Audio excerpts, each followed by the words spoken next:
Good evening, ladies and gentlemen. Tonight is a work session of the South Kingstown Planning Board. The date is Wednesday, October 13, 2021. The first item on our agenda is roll call. Susan Axelrod. Here. Joe Murphy. Here. Paul Jordan is absent. Josh Daly. Here. Peter DiStefano is absent. Robin Pothier. Here. And Maria Mack is here.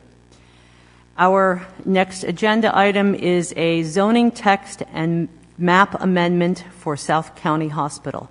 Is there anyone representing the applicant?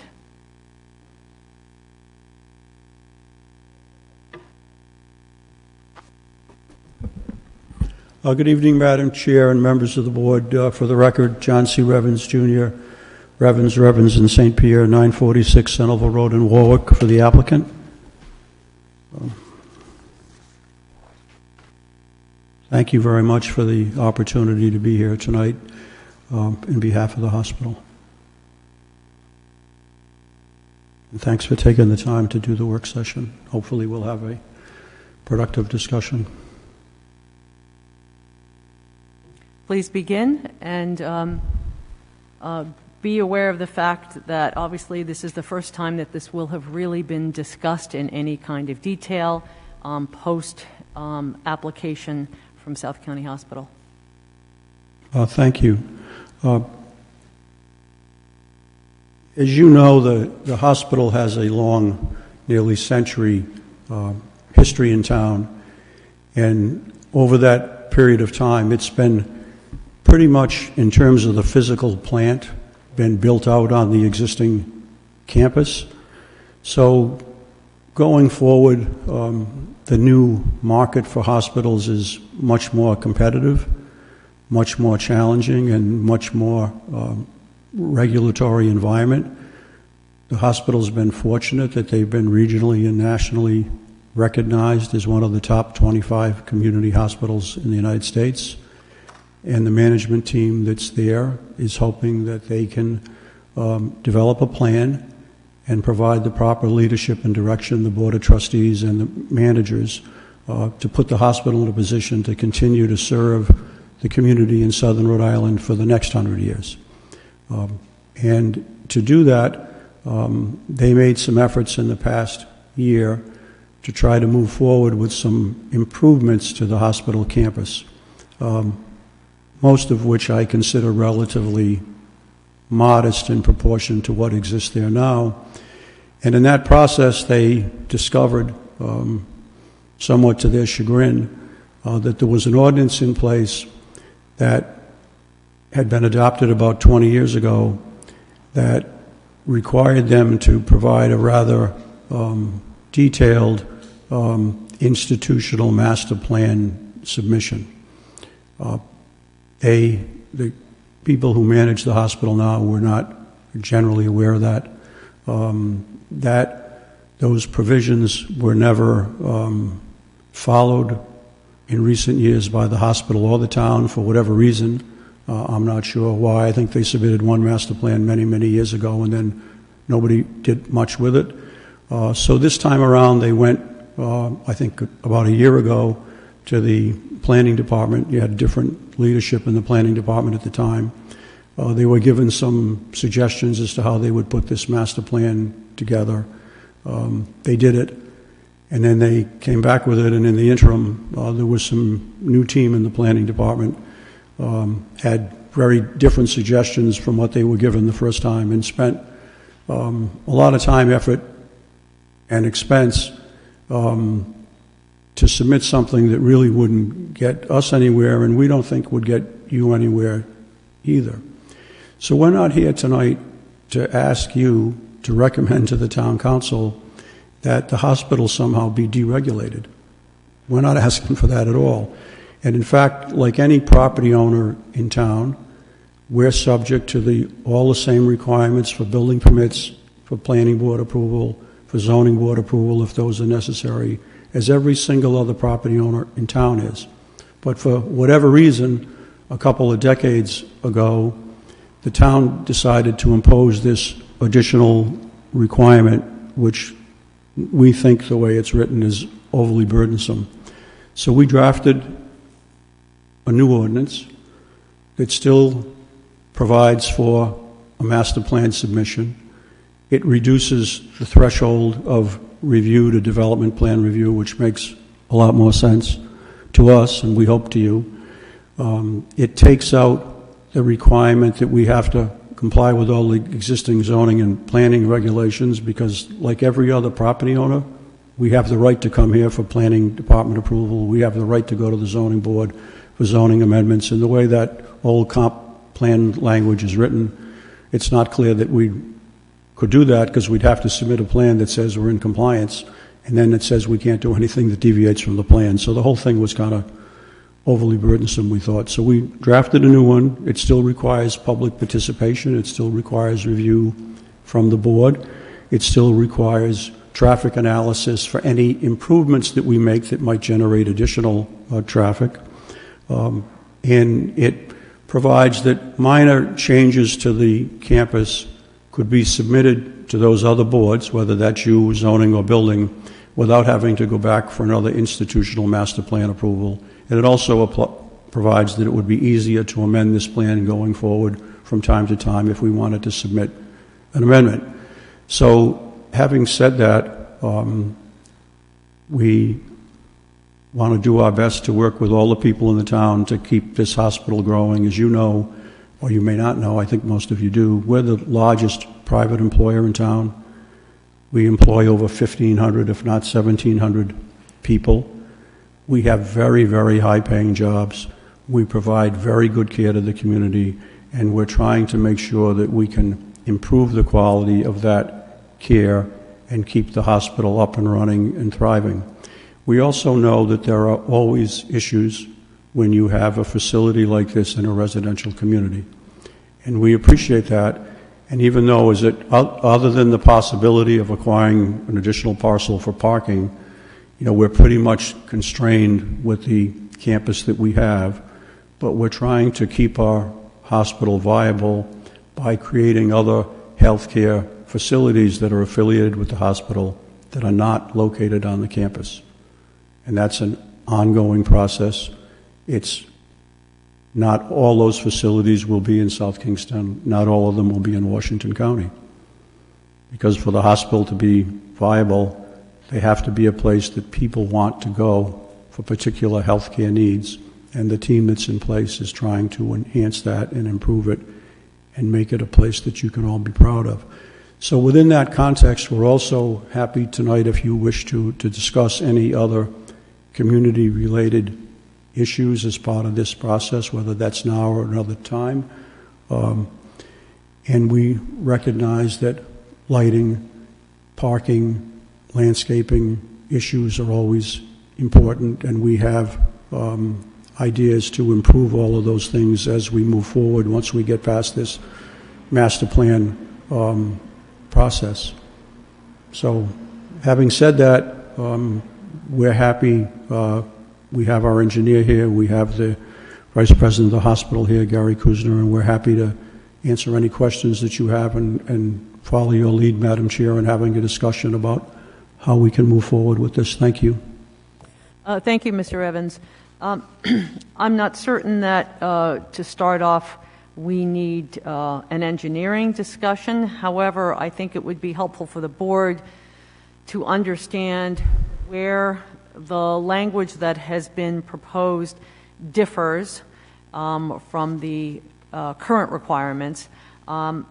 It also seems a bit odd that I understand there is a new administration, but they were unaware of the town regulations. Is that what you said? They were unaware that there was this master plan process that had been going on for 20 plus years? Well, I don't, you can correct me because you've been here a long time, but I don't think the town or the hospital, at least in the last decade, ever did anything about this master plan, institutional master plan process. Am I wrong about that, Amy? Jamie's new here, so I'm afraid that I don't want to put a burden on him, but I don't think anybody ever dealt with this in the last decade that I know of. And certainly you know, Madam Chair, because I'm guessing you've been here at least that long from my memory. Yes. So I don't think anybody's ever dealt with this in the last 10 years. Well, I don't know if it's a matter of dealing with it. It's about waiting for the master plan to come forward from the hospital, which has not been the case. They didn't. They certainly didn't know that. They didn't know that. I mean, it's buried in a town ordinance. There's no other ordinance like that anywhere else in southern Rhode Island.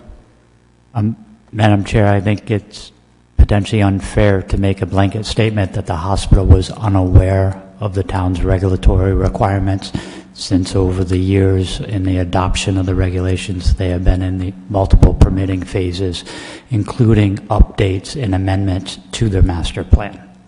So there may have been a changing in administration at the hospital where that understanding may have been dropped, but the hospital has a history of permitting through the existing regulatory process associated with amendments and updates to the master plan, including site plan revisions, as well as 2, I believe, proposed amendments that went before council, both on the text side and map side. Thank you, Jamie. That's my recollection as well. And I recall very well the council, again, 20 years ago, being very concerned about how this master plan should evolve and enacting a more stringent requirement than the recommendation that came from the planning board. So certainly the town has been involved with the hospital for quite a long period of time, and I'm sure that there is a planning process within the hospital and attorneys and so on that are pretty I would say pretty adept at reading the regulations, because they're not buried. They're there. They're Well, anyway. all I said was it was 20 years ago, and the planner doesn't disagree with me. That's a long time in planning and zoning circles. You know, in healthcare, it's like 100 years ago. There's nothing in healthcare today that's what it was 20 years ago. So I think it might be useful to go over some of the ask from the hospital. And Thank you. I think, as we stated very briefly at an earlier meeting, everyone in this community understands the value and the importance of the hospital. However, it is an institution. It is not a residential subdivision. Therefore, this process was developed after a lengthy period of time, after considerable thought and consideration to the impacts of an institutional use as opposed to any other type use contained in the zoning ordinance. And the hospital is special and unique, and therefore previous iterations of the regulations have been designed to be tailored for that specific use and future impacts of that. So would you like to, I'm assuming you have had an opportunity to review the memo from staff dated October 13th? I have, Madam Chair, and that answered your question. You know, that lists in Jamie's memo all the proposed changes in the ordinance. One by one. It lists every one of them, so I don't want to repeat that because I know you have it in front of you and you've all had a chance to read it. We as a board have not had the opportunity to have a conversation about what these changes might represent. So I think some kind of an explanation and certainly questions from the board.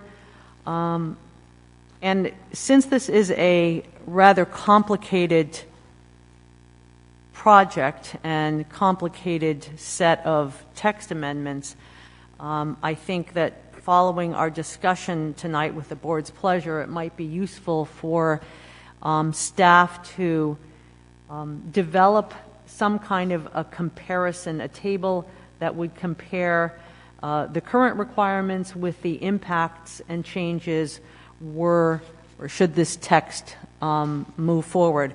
And I'm sure, Mr. Revens, with your many years of legal practice, your time in the Senate, and now with the PUC, you completely understand where there might be some hesitation about the wisdom of policy that allows any body to be regulated by the regulations that they have written. So hoping that as we move forward, that is well understood and we can work together to come up with what we feel is reasonable in the best interests of the town and the community, and also useful for the hospital.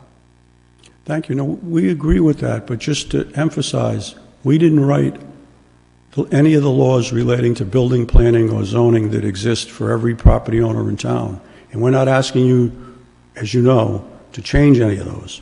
So no matter what's in the master plan, no matter, even if you approved it under the old ordinance, it doesn't give us the ability to do anything, except you've accepted a plan. So all I'm saying to you is we still have to go to building, planning, and zoning.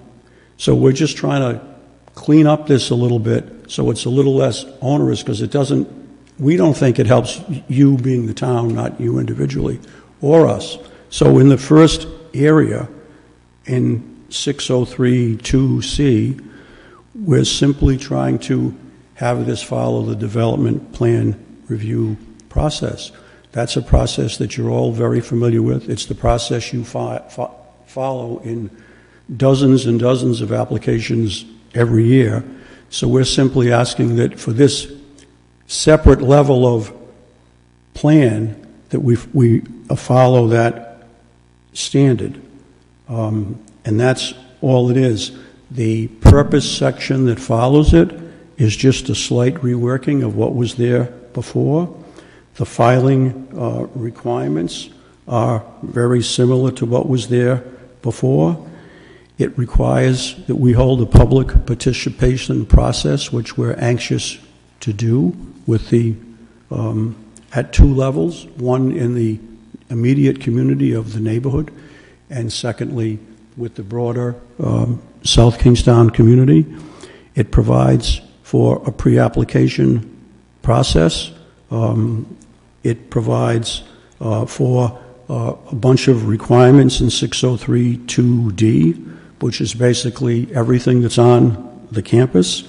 It requires 10-year and 5-year goals be established. It requires a traffic analysis of impacts of any increased traffic that any proposals we may present would have on the community. It requires a list of all of our land holdings on the campus. It requires a notice of any change in land use on the campus. It provides for a capital improvement plan to be submitted. It provides for plans for new buildings or demolition of old buildings, and it provides for a parking plan in the language, and it also says in 603.2E that certain changes to the campus could be made without having to amend the plan. That doesn't mean it doesn't have to go to the planning board, it doesn't have to go to the building official, it doesn't have to go to the zoning board. It just lists 9 things that we could do without having to amend the plan. So, notwithstanding the fact that we're proposing it, I think it's a very community-friendly ordinance, and it's a very reasonable approach to it, but we're open to all the discussion, all the questions, and hopefully we can, at the end of this process, get your favorable recommendation to the town council. Thank you. I have just a few questions, and then I'll Sure. allow board members to. This first section, as far as it relates to the master plan requirement, reclassifying the review process, and we are all about the review process because we live with that, going from a major land development project to development plan review has a has some significant changes associated with it, not only public hearing, but timeframes and different standards. And I don't know if staff wants to comment at this point, or as I said earlier, perhaps give the board some information as far as a side-by-side comparison or something to that degree, because they are two very different types of review. And I believe there are different standards for each of those. Madam Chair, you do point out a critical part associated with the difference. Primarily under the major land development, there is a notice requirement, there's a public hearing requirement, there's a specific time frame for action spelled out in the law, and there's also very specific criteria that you have to make with regards to findings. The development plan review eliminates the requirement for a public hearing. It doesn't have a specific time frame associated with the review, and it also modifies the criteria associated with the findings. So again, those are broad in nature, but if you would like staff along with legal to kind of refine those remarks, we would be prepared to do that at another meeting. Thank you. That would be very helpful. As we all know, the devil is in the details, and the greater the level of understanding we have at the onset. Now, I do understand the applicant does have a provision for public participation in their proposed text amendment, but they didn't specify notice requirements, they didn't specify a time frame, they didn't specify how, when, or where, just that they would have a public participation meeting. Right, which differs significantly from a formal public hearing. So there's different, one has structure, one has not proposed structure. And the other question or comment I have is removal of the statement that the plan should be in compliance with the use and dimensional requirements of the zoning ordinance and the comprehensive plan. Those are documents that are very important to planning, and getting away from those regulations to me is somewhat concerning. Madam Chair, the reason those are there, every property owner has the right to go to the zoning board to get dimensional relief. So we can't be any different than that. We're not going to agree to be any different than that. We can't live with being any different than that.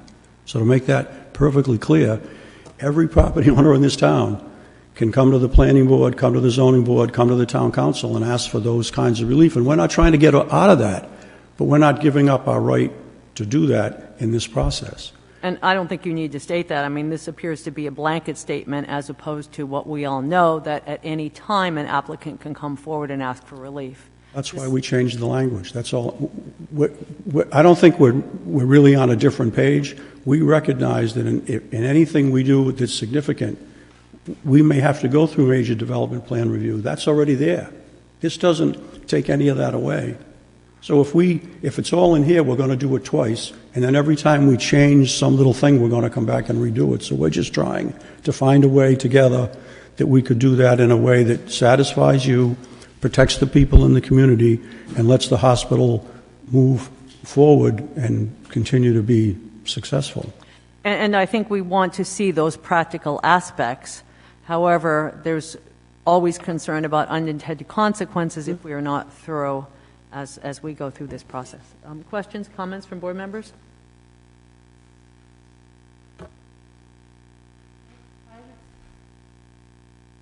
I would say that I am concerned about 603.2E and what kinds of things would be considered, in the right pool of modifications, and how much discussion and public input is going to go into those changes. For instance, signage, what you could see from the highway. Is that considered a significant change that needed to be described ahead of time, or is that just a subtle? No, I can answer that. Thank you for the question. Our signage would have to comply with the existing ordinance, like everybody else's does, and if we wanted any relief from that ordinance, we'd have to apply to the board for a permit. So this doesn't give us any right to put up any sign on that campus that's not in compliance with the town sign ordinance. Doesn't have anything to do with that. So if we wanted to, change some signage and somehow it didn't meet the ordinance, we'd have to submit an application. It would come here for, I think, an advisory opinion, and then it would go to the zoning board for the zoning board to decide it, and this language doesn't change any of that.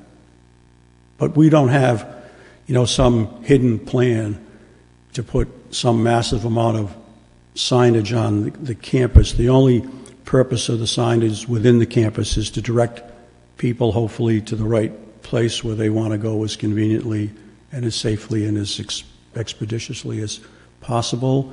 And hopefully those things are going to start to improve with the changes that are happening within the campus now.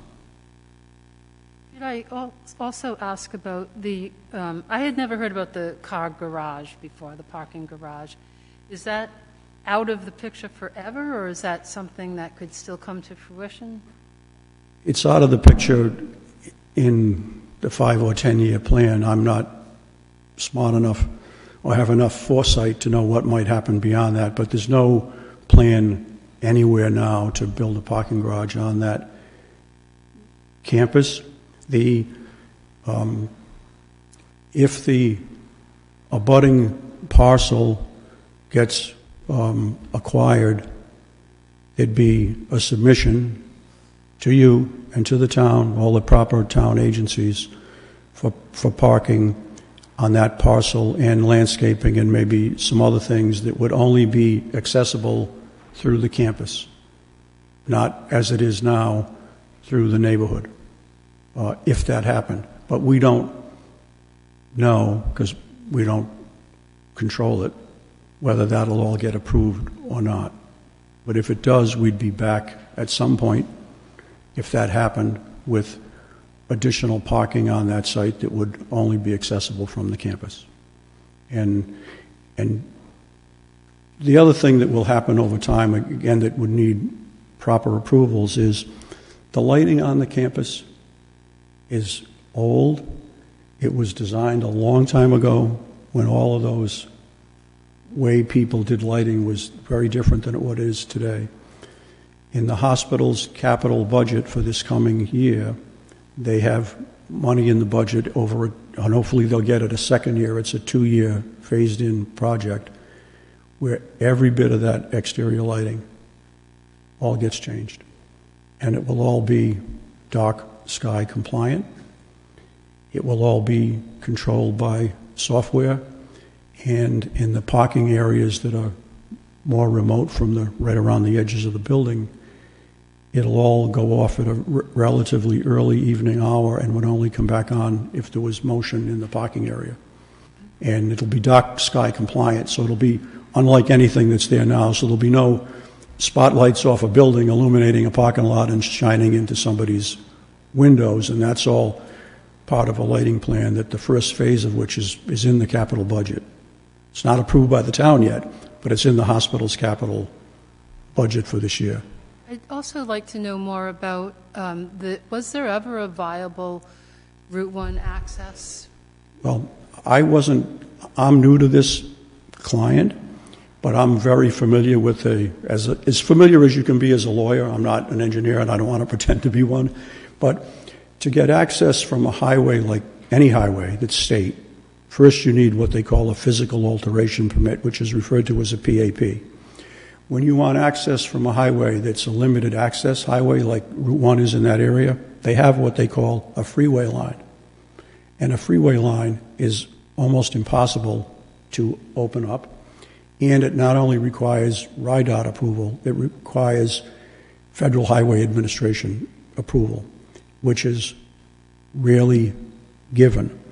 So I only know of one instance in my legal career where it was given, and it was on a very, I think, appropriate basis, but it's the CarMax site on the Warwick-Cranston line, and if you know that area at all, just north of the mall, In the old days when I was a kid, that's the way you got down here to the beach, was through those roads, and that was more like the highway.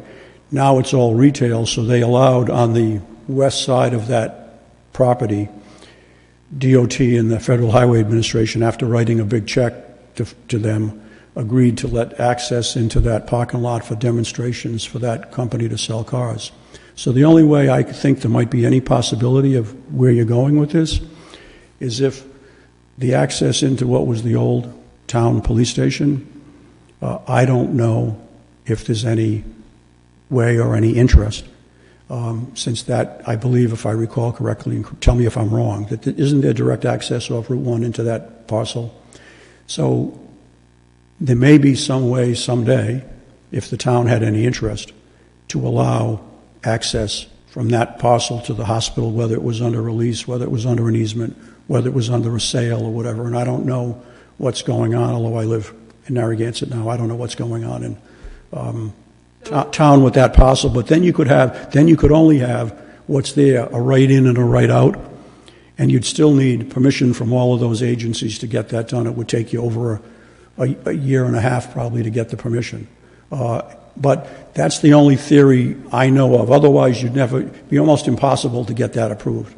To have like what you'd think of as an interchange, like when they built the Citizens Bank complex a year or two ago in Johnston, and they were able to get highway access and all that kind of thing. We're not going to get that here, but maybe there's an outside chance someday you could get right in, right out through that parcel. My question was, by taking it out of the text, does it mean that it's out of the picture forever, or is this change that could come 5 years from now? And correct. No, it's out of the text because it's undoable.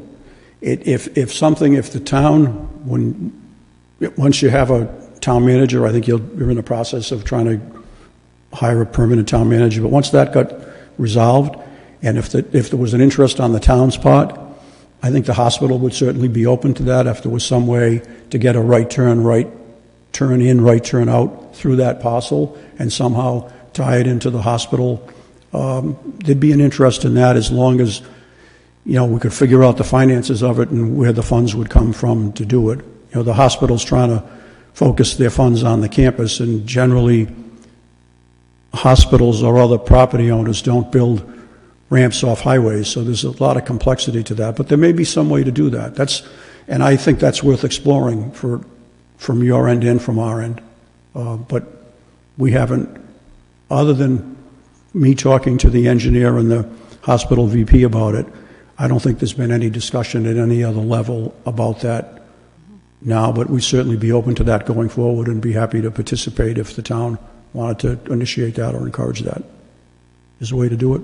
It's worth a try, if that's going to help the neighborhood a little bit. Thank you. Other questions, comments? I'm struggling a little with the statement of removing the wording that the plan has to be in compliance with the zoning ordinance and the comprehensive plan. To me, the master plan, the value of the master plan is to identify potential actions, identify potential mitigation strategies, and try to be in a position that you can have an expedited review when there's the proposed action is required.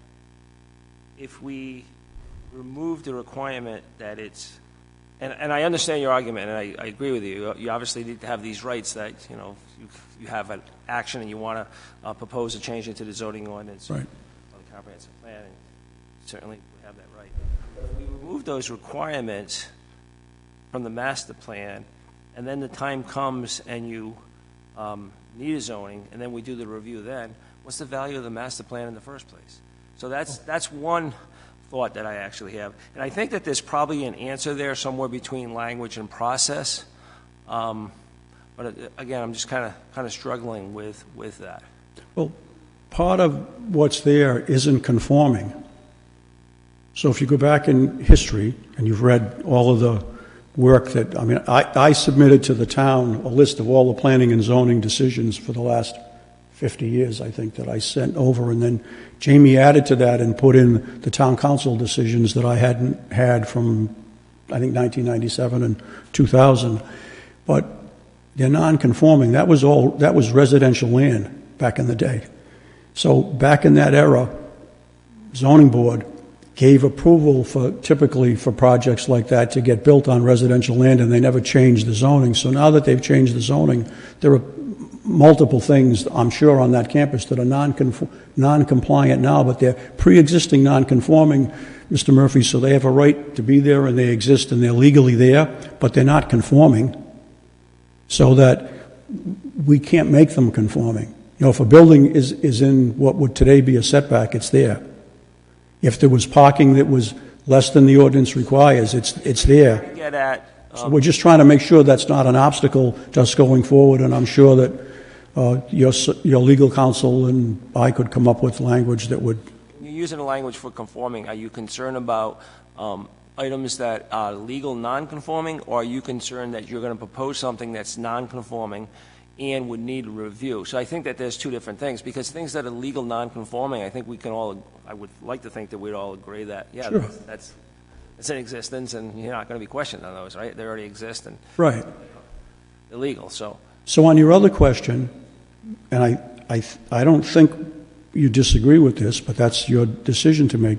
We'll have the right as an institution, as a hospital, if they want to come in and ask for approval of something that requires relief, they can apply, and you can say yes or you can say no. We're not trying to make it that you have to say yes. That's not what this language is intended to do. So again, I think that there's an answer there somewhere between language Exactly. and process, but it seems like the master plan that gets submitted, and the idea of a master plan is so that it gets reviewed, so that we understand the impacts, so we have a long-term strategy of addressing those impacts, and when the time actually comes, there's an expedited review. So I mentioned this before, I kind of go back to this to maybe the NEPA process, and if I was going to propose, I have a bunch of actions, I might put together a programmatic environmental assessment. That doesn't, and when I go to do an action, if it falls within that programmatic environmental assessment, I've already been reviewed, and it's an expedited review. So that's, to me, is a master plan. Now, that doesn't mean that I cannot propose an action outside of that programmatic EA, but when I do that, and then I need a separate and a complete review. So that's, to me, is a possible answer here, that your master plan is in conformance, but it doesn't stop you from proposing something outside the master plan, which would need a complete review. Well, no, just to be clear, and please correct me if I'm wrong, if you adopted this and we submitted a master plan and you approved it, we don't get any expedited review at the next level. This isn't like your normal master plan when you're doing, say, a residential subdivision, and you've been around here long enough that you've done plenty of those. So when you grant master plan review in a cluster or a regular subdivision, you vested them with certain rights once you grant the master plan review under state law. You don't vest us with anything under this plan. The only thing, you don't vest us with anything. So we have no rights once you approve this plan to do anything. Absolutely none that we don't have already. We still got to go to building, we still got to go to planning, and we still got to go to zoning. So this isn't like your regular master plan, preliminary plan, final plan process. If we had no process, if you repealed this ordinance, hypothetically, just for purposes of our conversation, we'd be like anybody else. If we want to do something, we got to file an application, you hold a public hearing. If it's major development plan review, it goes through all those steps. So, quite frankly, since we're a built-out campus, pretty much, and we're confined by what we own on the campus, and this is just conversation, don't get mad at me, and I'm only saying it just to stimulate the conversation. I don't know what this really does for anybody.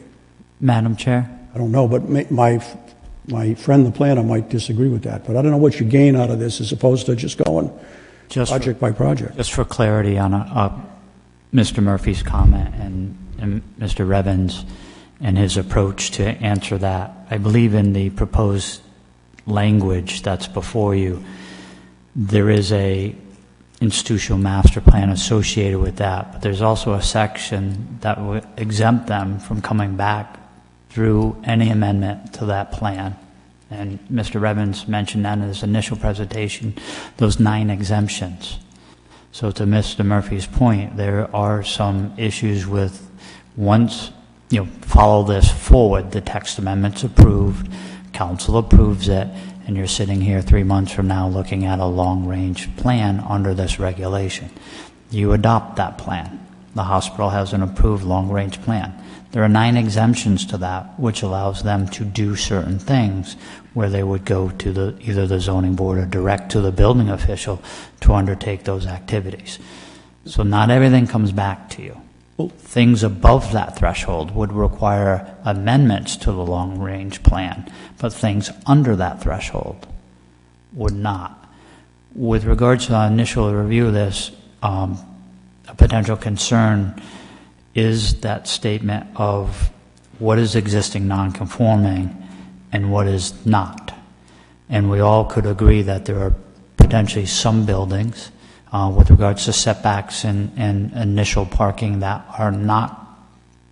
are existed legal non-conforming uses, but potentially not having language either of it has to be compliant with or consistent with zoning with regards to the long-range plan could be debatable by another board or commission or the hospital at some point in time 5 years from now to say, look, we added 50 employees in 2022, but the long-range plan didn't require us to be consistent with your zoning regulations, so we didn't increase the parking requirements.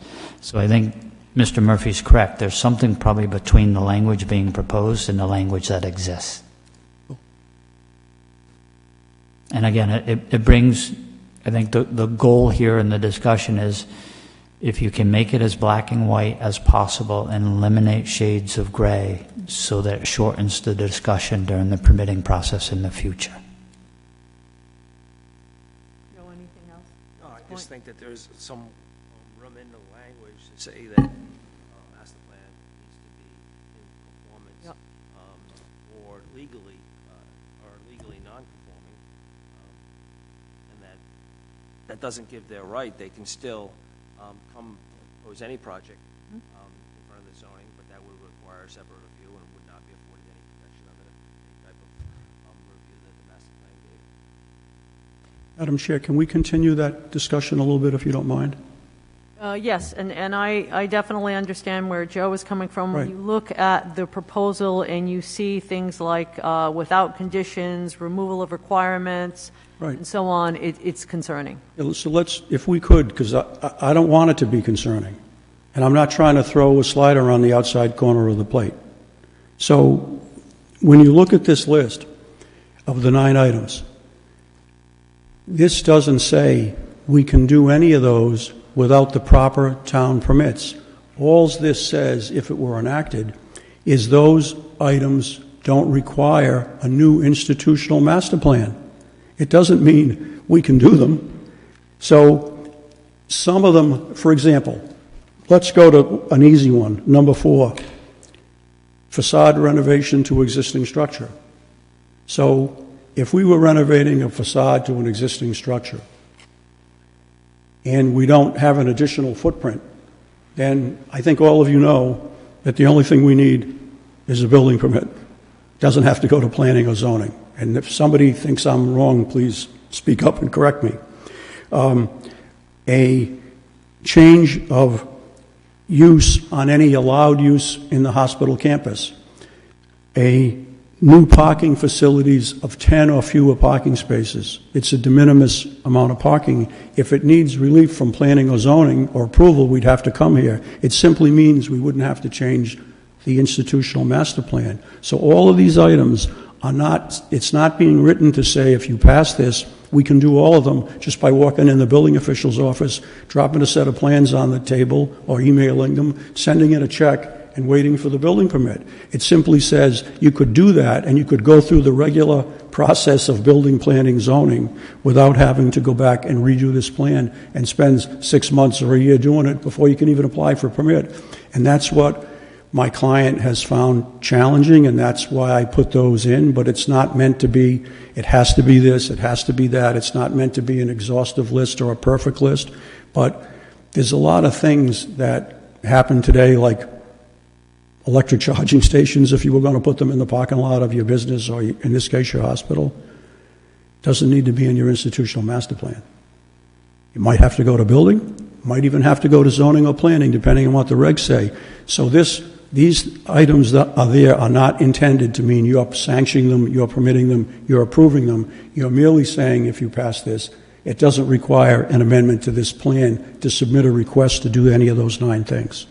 I thought that was reasonable. But if you don't, you'll tell us, and you'll make the recommendation that you think is appropriate to the town council.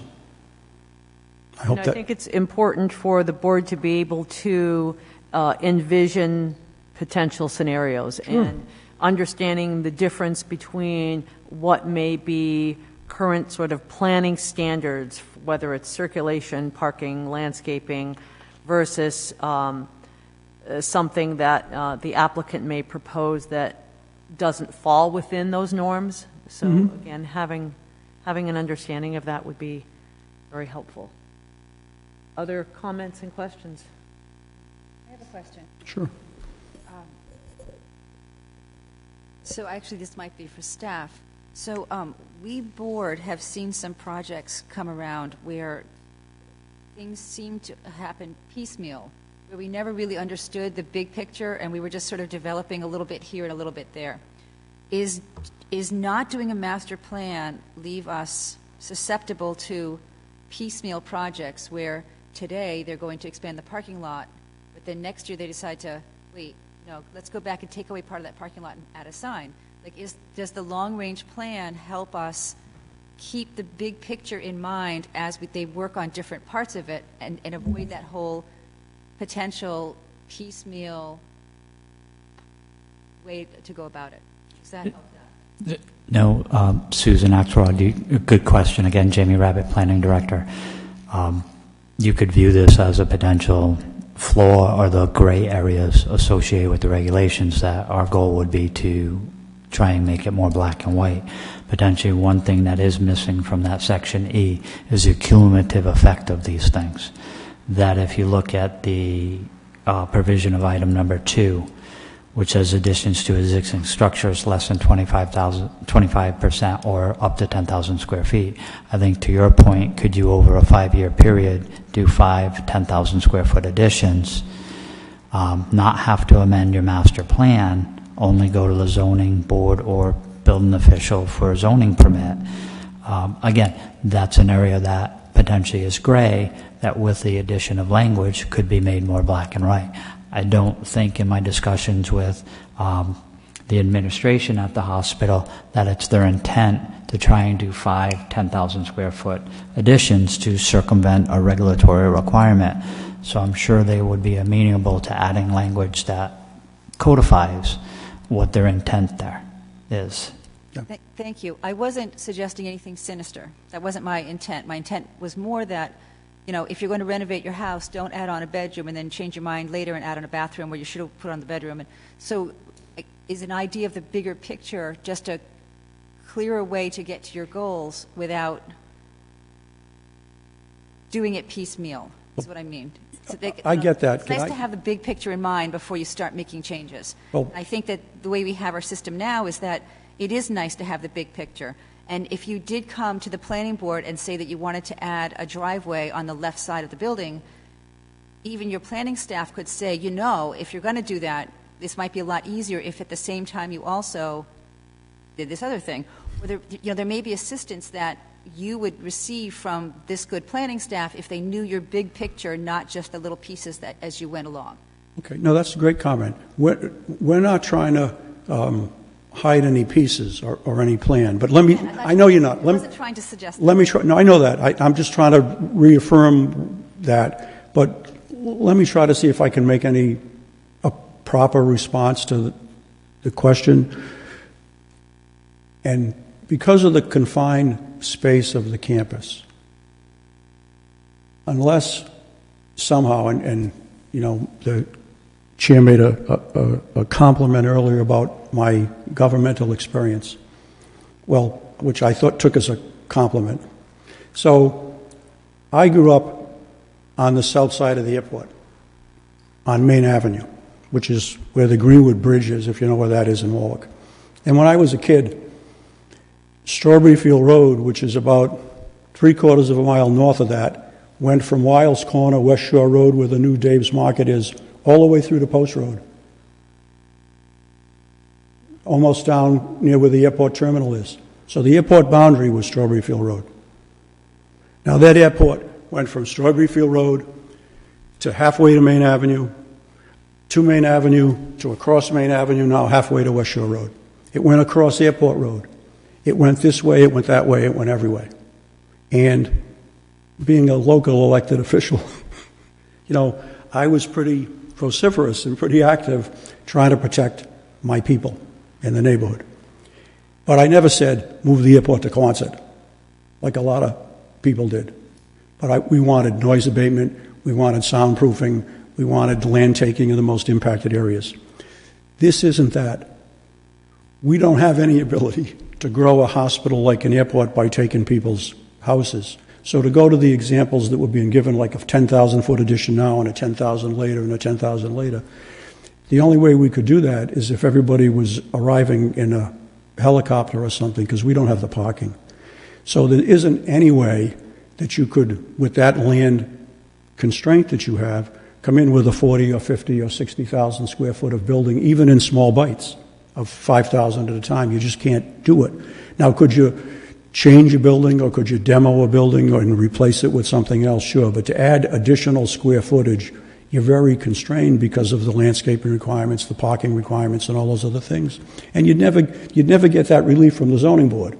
And as you all know, and as the community knows, the parking has been tight there in the last number of years. The parking is tight on the campus, so they're going to work on making that better. So there isn't any way that this campus can grow. But to go back to the planning and the 10-year plan, remember when freestanding emergency rooms were a new thing? And they were controversial because they were going to take business away from the hospital emergency rooms and the hospitals. Now you've got how many different freestanding healthcare facilities? You can get any kind of surgery, you can get any kind of treatment that you used to get in a hospital in all these freestanding places that are all over Rhode Island. So to have that nice plan, Mrs. Axelrod, that everybody would like to have, that you could follow through in 2 years and 5 years and 10 years and check off the boxes as you go, it's a little more challenging now, and you've got to be more nimble now. And unfortunately, in this kind of healthcare environment, they may be back from time to time to want to tweak something in smaller ways to make them successful and to make their care be good enough that it's a draw for people, not just who live here, as our population is kind of very different down here between the summer and winter populations, but to make this a first-class community hospital. So we can't, unfortunately, in the rapidly changing healthcare environment, commit to you that you could pass a 10-year plan and they won't be back here in 2 or 3 years to tweak something. But I'm just saying, you got all the regulations you need. Rhode Island is a really hard place to get permitting done, you know, as every lawyer and every engineer who deals with it knows. So there's no way that this is going to have any big new building popping up over there that's got a 25 or 30,000 square foot footprint, not this year, not next year, not in 10 years, because the homes are there and they constrain the space. The only land available is the ball field or I suppose, I haven't looked at it very carefully, so I shouldn't talk without thinking, you know, the police station site. There's no other parcel over there. So we're built out. And we're happy to work with the planner and with the town's land use council and work on language that satisfies you. But one of the other things we put in this ordinance is the ability to change the master plan and come back and submit a new one more frequently if we need to. And to be able to make that process fairly straightforward. It doesn't mean you're going to approve what we're asking for, but at least we gave a plan, we invited the community, we showed everybody, and we're going to try really hard, and this team is trying really hard, and they're going to be a good neighbor and to listen to what's going on in the community. We're not going to shut down the hospital. We're not going to go out of business. We're not going to close up operations, but we're going to try as best we can on that campus to be a better neighbor. And it's going to start, you know, with a new lighting plan, and if they get the other parcel, an improved parking plan. And I think those things will help the community, and whatever additional landscaping we may need to do, they'll do that also, to be a good neighbor. Thank you. Thank you. I have another question. Sure. There are 2 paragraphs that have been rewritten simply to exclude the word parking garage. And Right. it seems like a lot of work to exclude something that's not relevant to the conversation. So I'm just a little curious as to why an entire paragraph would be changed just to eliminate the reference to any building of parking garages. Sure, be happy to do it. That is, does that change our oversight of any potential parking garages by having that removed from the text? That it's just a little curious that I- the word has been, that I can explain it. paragraphs are removed. I can explain it very easily, Okay. very straightforwardly. When I looked at all the history and read all of these different decisions over the decades, there was reference in there, and there was some acknowledgement on the part of the hospital that they were interested in building a parking garage. So when I got involved in this and I talked to our team, I said, we building a parking garage? Are we even remote? You know what a parking garage costs per space? Ballpark number? Bottom line, $50,000 a space. So the answer is no. They'll never build a parking garage there. But it's funny that you use the term ballpark. No, well, approximately what, we'd have no interest in, no, that's just an expression, ballpark expression, I get it. I realize But we have no interest in building it, so we're taking it out because at some point in time, there was a discussion between some people from the hospital and some people from the town about looking into the feasibility of a parking garage. That's off the table. Nobody could afford to build a parking garage down here. So if Town Park were not available, would a parking garage be back on the table because really you have no other choices? No. No, with the parking works, but it's not convenient because of how the access the buildings. So we'll get into that. We're happy to get into it now if you want to, but we'll get into it at another meeting when we come in with plans for the hospital. But the west entrance has parking that's near it that none of us use when we go to the hospital, because you don't realize you can get in the building through the west entrance. So remember when I was here a couple of months ago and I was whining about the fact that we couldn't get a building permit for the west entrance? We got it. So that's resolved. So all that is reconfiguring that entrance. It's not adding any square feet to the building, but that will enable people to park over there, come in the building that way. It'll be an attractive entrance, and it'll get people to use those spaces, and it'll take the pressure off some other parts of the property. And we'll have a lot more details on that whenever we get to it with you, ladies and gentlemen. So realizing that I am completely straying off topic for a moment here, if you do have a building permit, you reconfigure your west entrance, that therefore frees up all of your parking problems. Will you withdraw your application for Town Park for additional parking, which also at our last meeting, you acknowledged that the hospital really doesn't need? No, I never said they don't need it. Any additional parking is always helpful.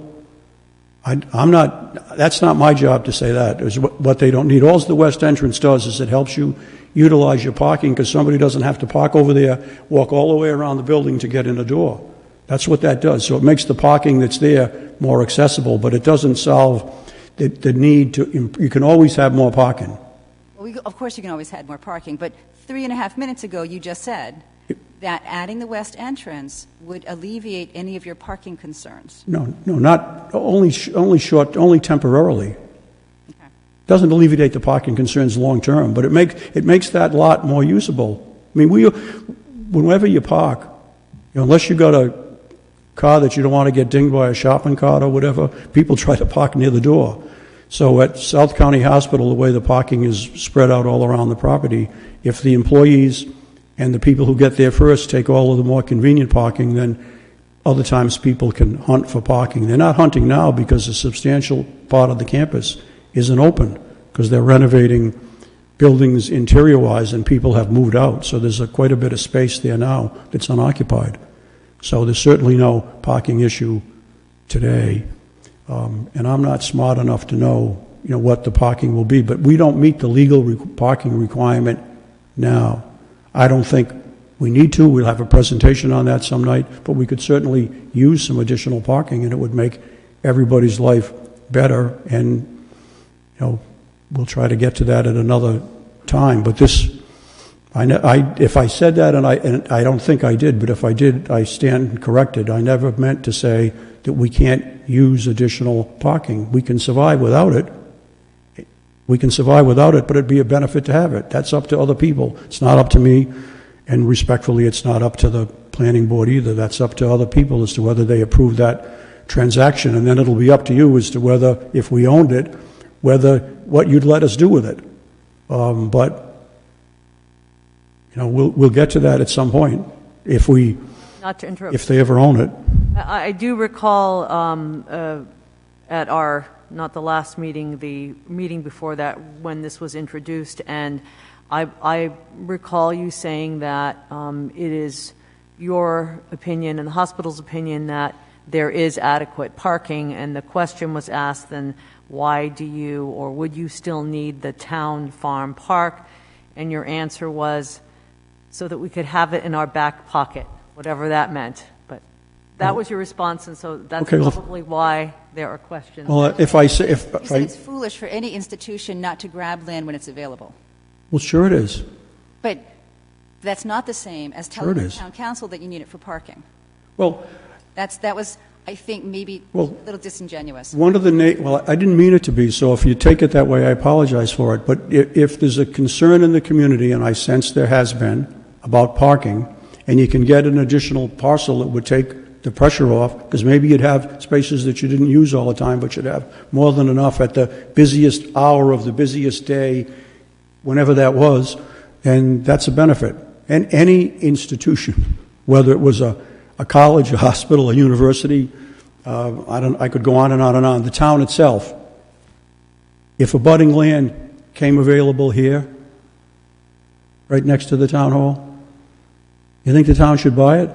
So they actually got room for the people who might come here for a public hearing at the town council, they got a place to park, instead of that 40-car lot or whatever it is that's next door that's all confusing? Of course they would. So why are we any different? If any church in town could buy a property next to them and knock down the building and add a parking lot so that people aren't parking all over the streets when they're having a service, why wouldn't they do that? Of course they would. So what I said is just common sense. If you own an institution, you'd buy the abutting land if it became available, and you could use it for the purpose for which you use your property. So sure, we'd buy it. And the demand for health care, it's important. We want to have, and you as the community, a top-notch community hospital. So land can only help that if it was available. The better the hospital is, the better off we all are. I mean, you just got to look at how long it takes in a summer day if they had to drag you up to Rhode Island Hospital. God help you if you made it alive. Jamie? Just, Madam Chair, Jamie Rabbit, Planning Director, just a thought with regards to the subject matter on parking. There is a clear difference between the hospital feels they have adequate parking and the code requirements contained in the regulations that require a specific amount. Mr. Evans stated tonight that they are not compliant with the requirements of the town's parking code. Prior to that, he made a statement that they feel they have adequate parking. So the discussion of adequacy for the hospital's needs and adequacy under the zoning regulations with regards to code compliance are kind of that subject of discussion, which Mr. Evans said he would expand upon later or at another time. But I think it's critical to the mindset and thinking as you go forward that if the hospital feels they're adequately parked now, there still is a code compliance issue. That code compliance issue potentially could be achieved with the addition of more parking on the campus, which potentially would be town farm. But again, that's a much broader subject matter than this regulatory change before you. So thank you, and I hear you, and I understand you. But our zoning compliance number is an arbitrary number. If in practicality, a business doesn't need, if you say that Burger King has to have 55 spaces and they know they only need 25 spaces, then maybe our number is artificial. If on the ground in the parking lot, a different number is acceptable. Like wherever we got our number from, maybe it's not the number we need to aim for if the actual use of that lot or that space or whatever it is different in actual use. Right. And staff has had that discussion with the landowner associated with that. The majority of the parking standards contained within zoning codes come out of what's called the ITE manual. The Institute of Traffic Engineers prepares a parking analysis, and it's occasionally updated. There's the perception of code compliant and then the functionality of a parking lot. And some municipalities are moving to an A or B. One would be a code compliant based on a hard number, based on an institutional knowledge from a known resource, or the actual evaluation of the needs of the facility based on the demands actually occurring on the site. So you do make a valid point, Susan, but our regulations in South Kingston are a hard number. There's no flexibility on the analysis part without a further regulatory change.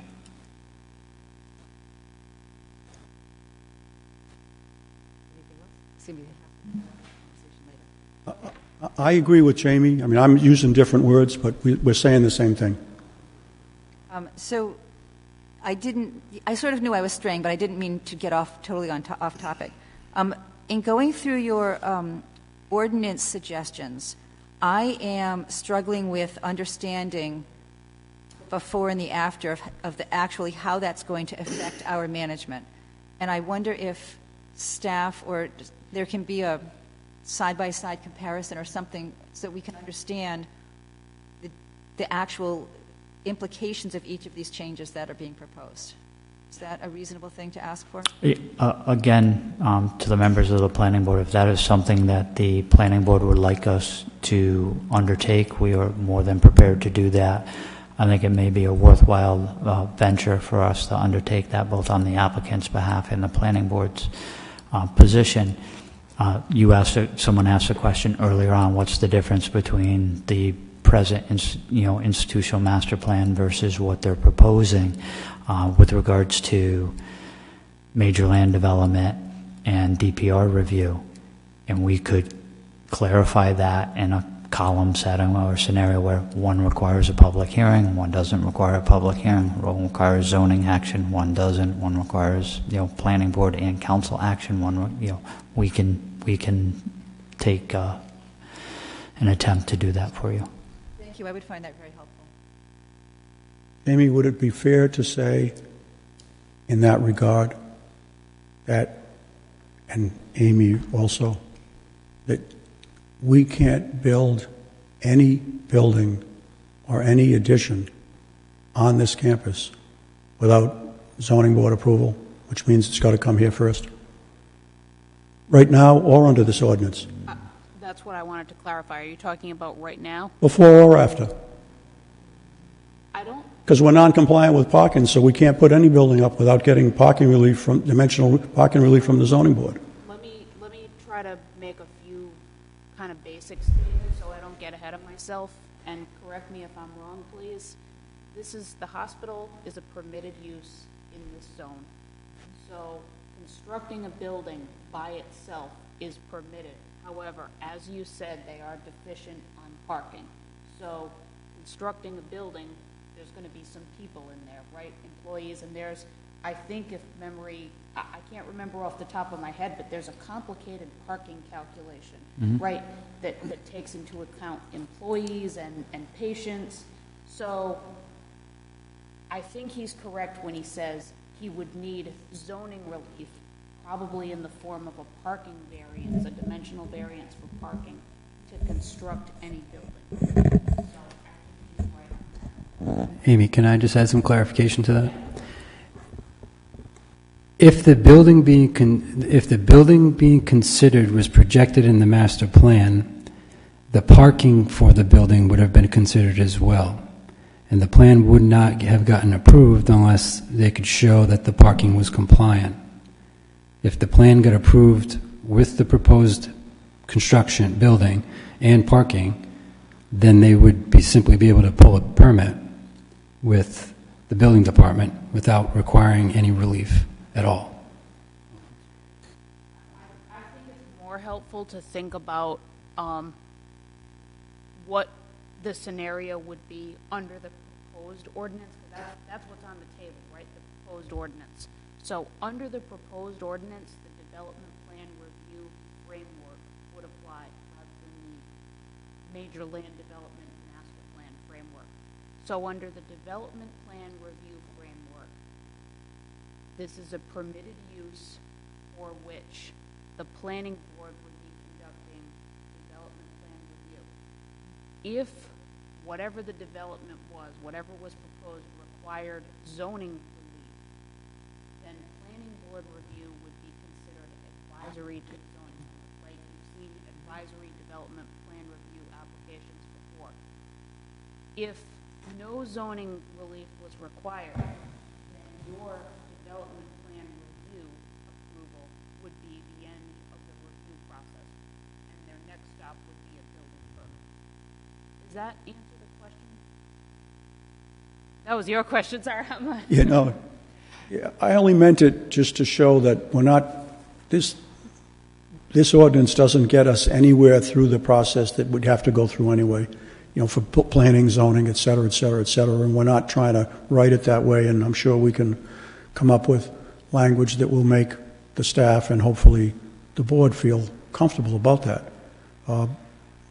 But we're trying not to have this additional layer every time they might have to come to the town for some approval for something, so we can just go the normal route of planning and zoning, whatever that may be, within reason. And that's why those 9 things were listed there. Not to approve them, not to lock them in. We're not trying to say you approve a plan and we can go get a building permit. And that's not how I ever read it. Under the old ordinance or the existing ordinance, we still have to go everywhere else. The ordinance that's in place now doesn't supersede the zoning board. Question for Amy and staff: is it possible, as we go through this process, that perhaps some kind of hybrid model might be developed that takes the best from both types of process, that would allow for, and I hate to use the example of the comp permits, but that would allow the planning board to allow for minor changes without having to go to the zoning board, so that it would be contained within, you know, whatever regulations we write, that would possibly simplify the process. Just a thought. And again, we are provided the opportunity to have a legal counsel here tonight, but you know, your enabling legislation gives you all your power as a municipality through your zoning ordinance, and typically variations from a code rely with the zoning board. So there are potentially certain aspects that you can build relief into your regulations, but there are others that really belong in the variance standpoint with another board. So there's probably an opportunity for some relief, but again, the type of relief you traditionally granted was through that master plan. So as long as the proposed work or activity being undertaken was consistent with the approved master plan, you'd be able to move forward with that. So again, if you've asked us to look at this, break it apart, do the comparison for you, and I think based on some of the information you have, we may do an example of, you know, here's a 15,000 square foot building under the existing code, here's how it's permitted, here's a 15,000 square foot building, how does it get permitted under this regulation? And Yeah, we're just discussing some options here.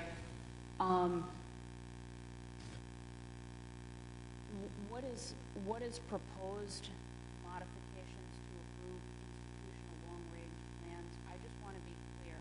My opinion, if the council adopts that language, the numbers 1 through 9, starting with the construction of new structures and ending with electric vehicle charging stations, if this board approved a long-range plan, granting development plan approval for the hospital, they would not need to go to the zoning board for any of those actions.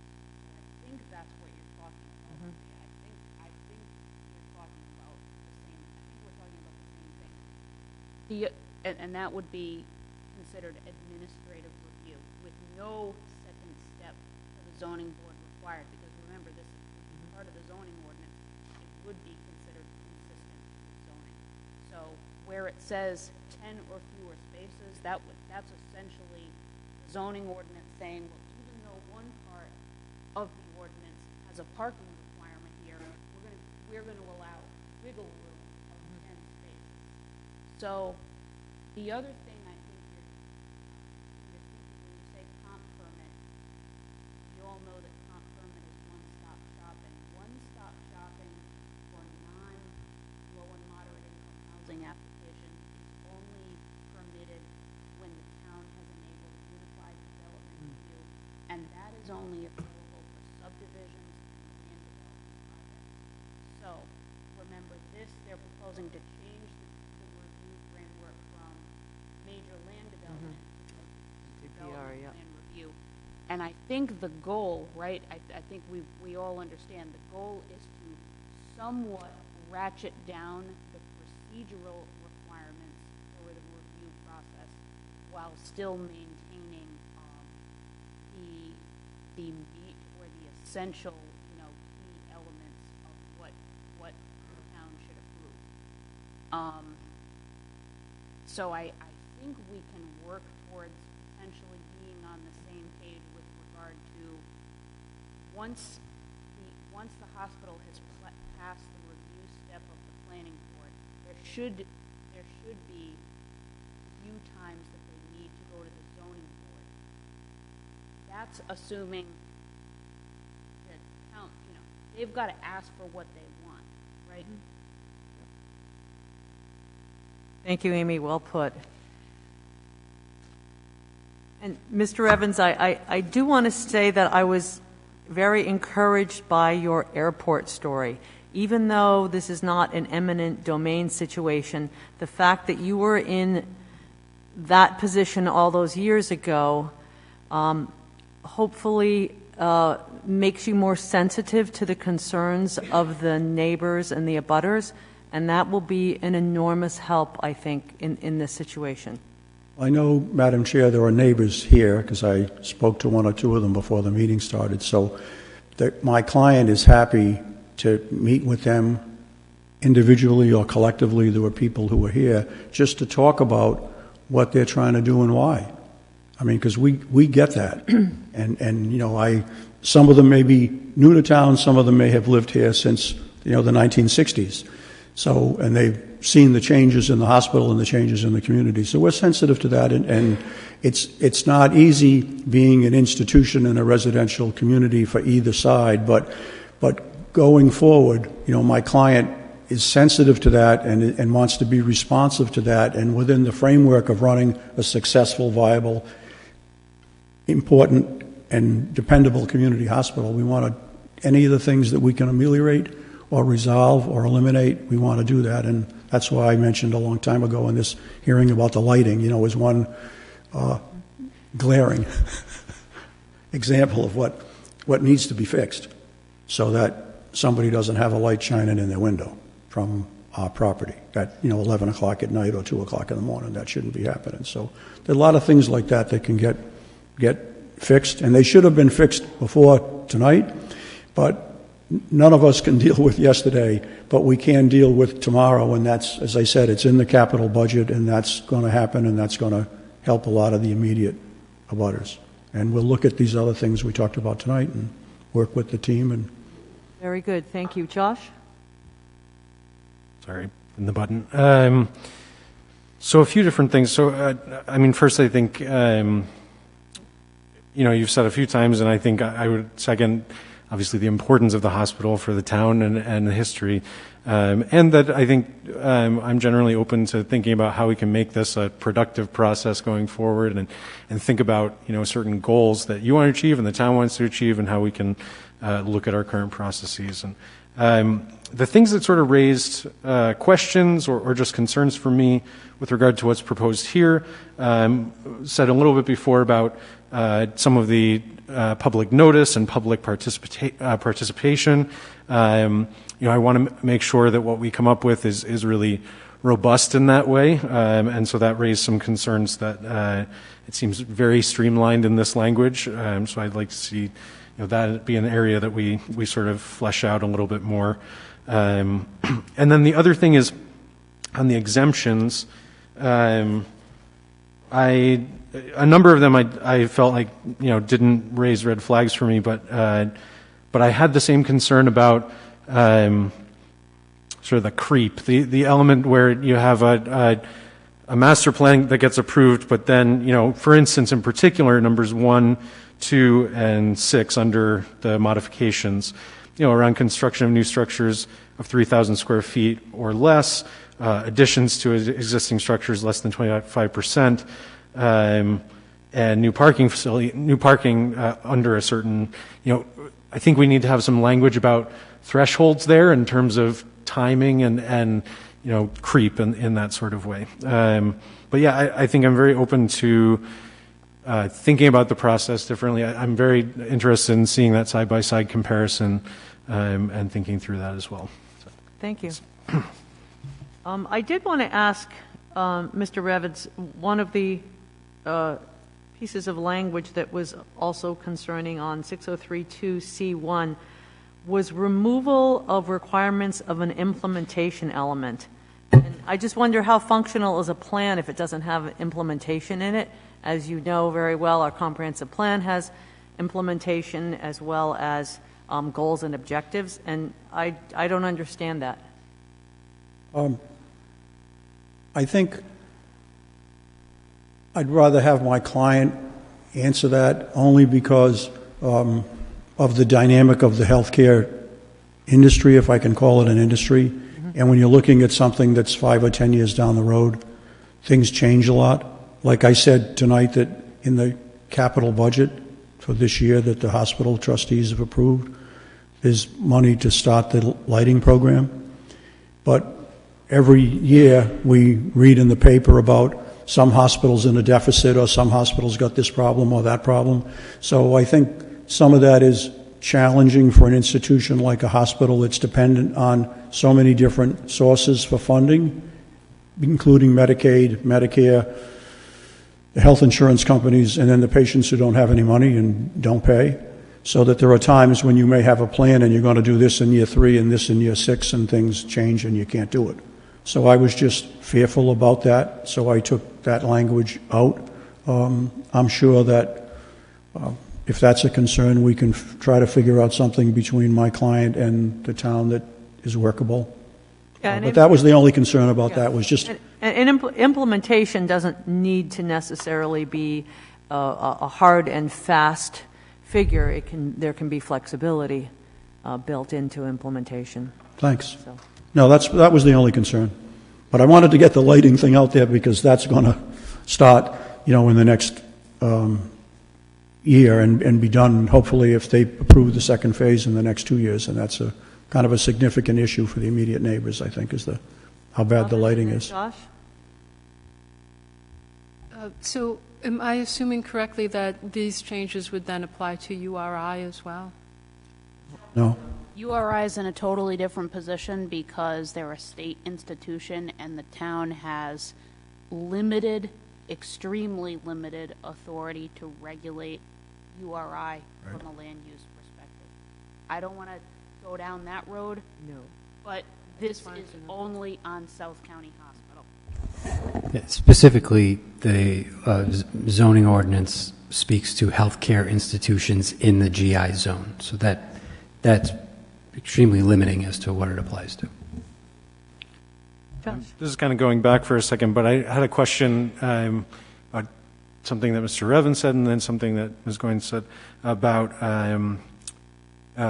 Section 603.2E. So what I heard you say, Mr. Evans, was that what these modifications and allowances, exemptions would do is say these things don't trigger master plan review amendments or needing to submit a new master plan, but it would still need to go through all the appropriate building, planning, zoning processes. I think you said that earlier.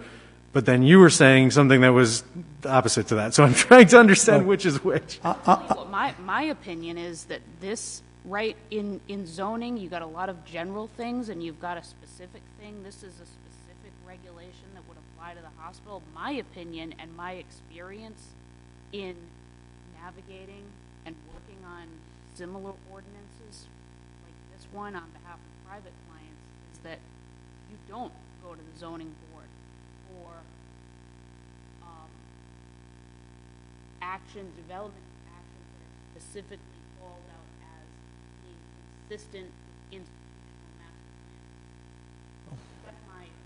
Well, if that's Amy's opinion, I'm sure we could limit some of these. I wasn't intending this to be an end around to the normal process, but I'm sure we could find some middle ground on that, because some of the things that are in there, aren't based on any plan, like we don't have a plan, and correct me, Gary, if I'm wrong, to increase any building's floor area by 25%. That's why I put the 10,000 square feet in, because that's a smaller number, and said that would really be the number, but it doesn't mean it couldn't be something less than that. The only building plan that I know about, and correct me if I'm wrong, is the 2,500 square foot linear structure that we're trying to build next. It would connect the two buildings so patients wouldn't have to go outside and go back inside. And that just makes total sense for the operation of the facility. And there's only 700 square feet of that would be occupied. The rest of it's just basically an upper level hallway that connects the two buildings so people can get from the OR to back and forth into the other building.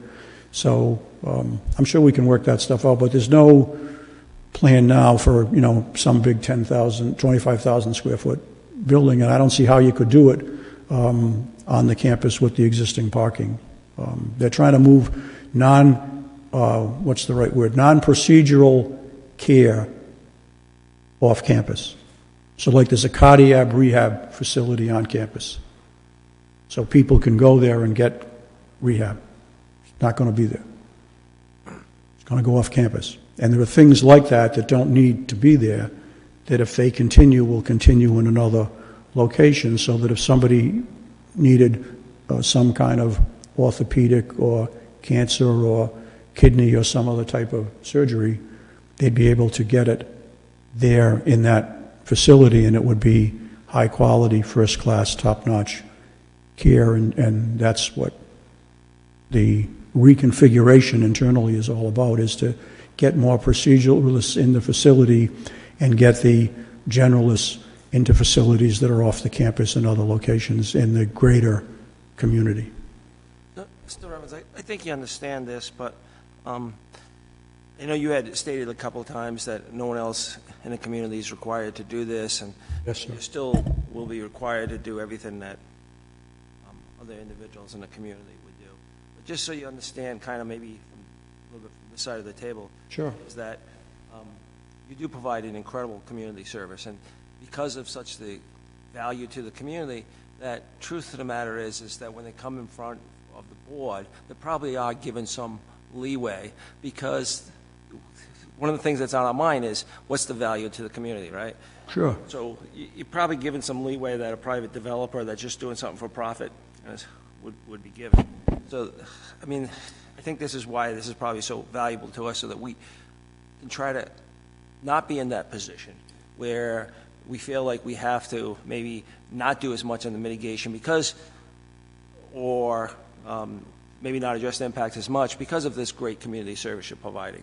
And one of the ways of kind of us mitigating that is this early look and working towards whatever those mitigations would be, so that when that action is proposed, so just, I mean, it may not feel like from that side of the podium that you're getting leeway when you come in for a change, but as a valuable public service, I mean, that is on our... Well, I appreciate you saying that, and I do feel that tonight, and I think my client feels that tonight. I think this has been a very good discussion, and everybody who lives in this community has had contact with the hospital over their lifetime, and I think we all realize how fortunate we are when you live in South County to have a community hospital, because there's times when you really need it. And I was here the other night when you were having a rather lengthy discussion about the fire district and the rescue truck and the impact of the community and how long it takes for the people who live in that part of Matunic to get rescue services. So I know that you heard that very clearly, and you were weighing all of the pros and cons of those plans very carefully the other night, and I don't think any of us could imagine what the community would be like if the nearest hospital was in Warwick or Westerly or Newport or Providence. So I get that, and we also get that there's a very, very nice community that's our immediate abutters, and we can't go away, we can't close the place down, we can't go out of business, and nobody should want us to, but we're going to try to be more proactive going forward. And I've had a lot of discussions with my client about how you do those kind of things, not just now, but on an annual basis, where you have people in and you talk to them about what's going on and you show them what you were doing and you try to build support, not just in the greater South County community, but in the immediate neighborhood. So we'll do that as best we can.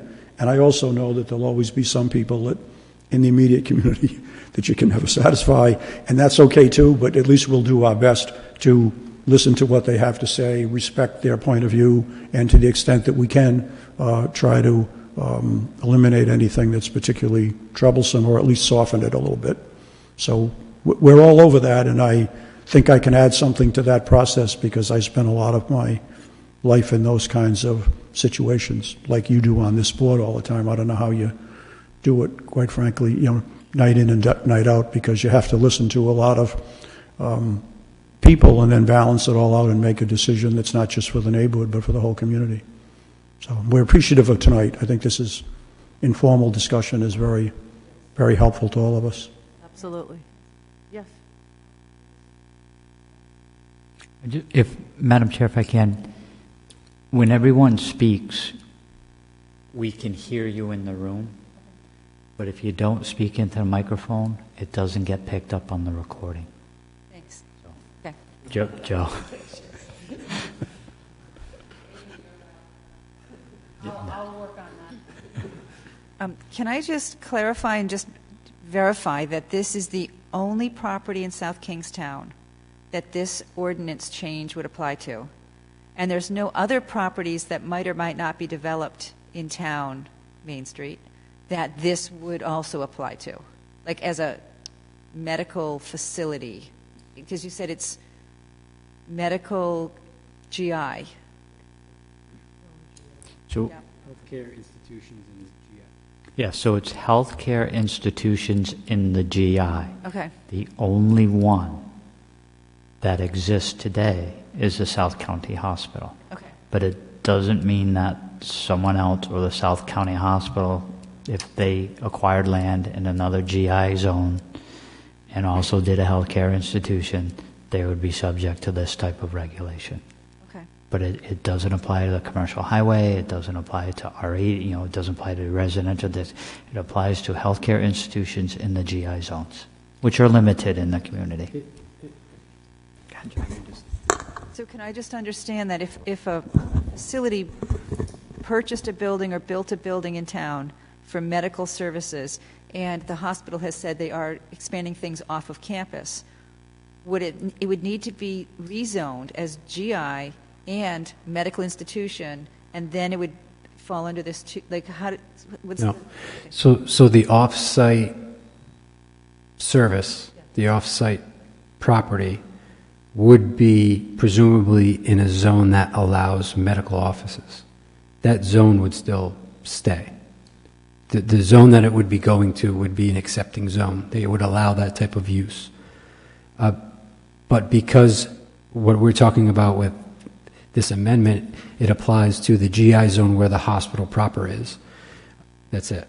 Now, And what I just wanted to add before Amy chimes in, most, if not all, of the GI zone property in town is controlled by the municipality or a semi-public agency. Maybe the most likely candidate would be a state-owned property that sold it to the hospital, where the town didn't have control, but most of the other properties are GI zoned. There is a level of control that the town of South Kingstown maintains over them. So it wouldn't necessarily be an open door for the hospital to move in. There would be a process to actually sell that property to the hospital, which the town would be, the council would be involved in.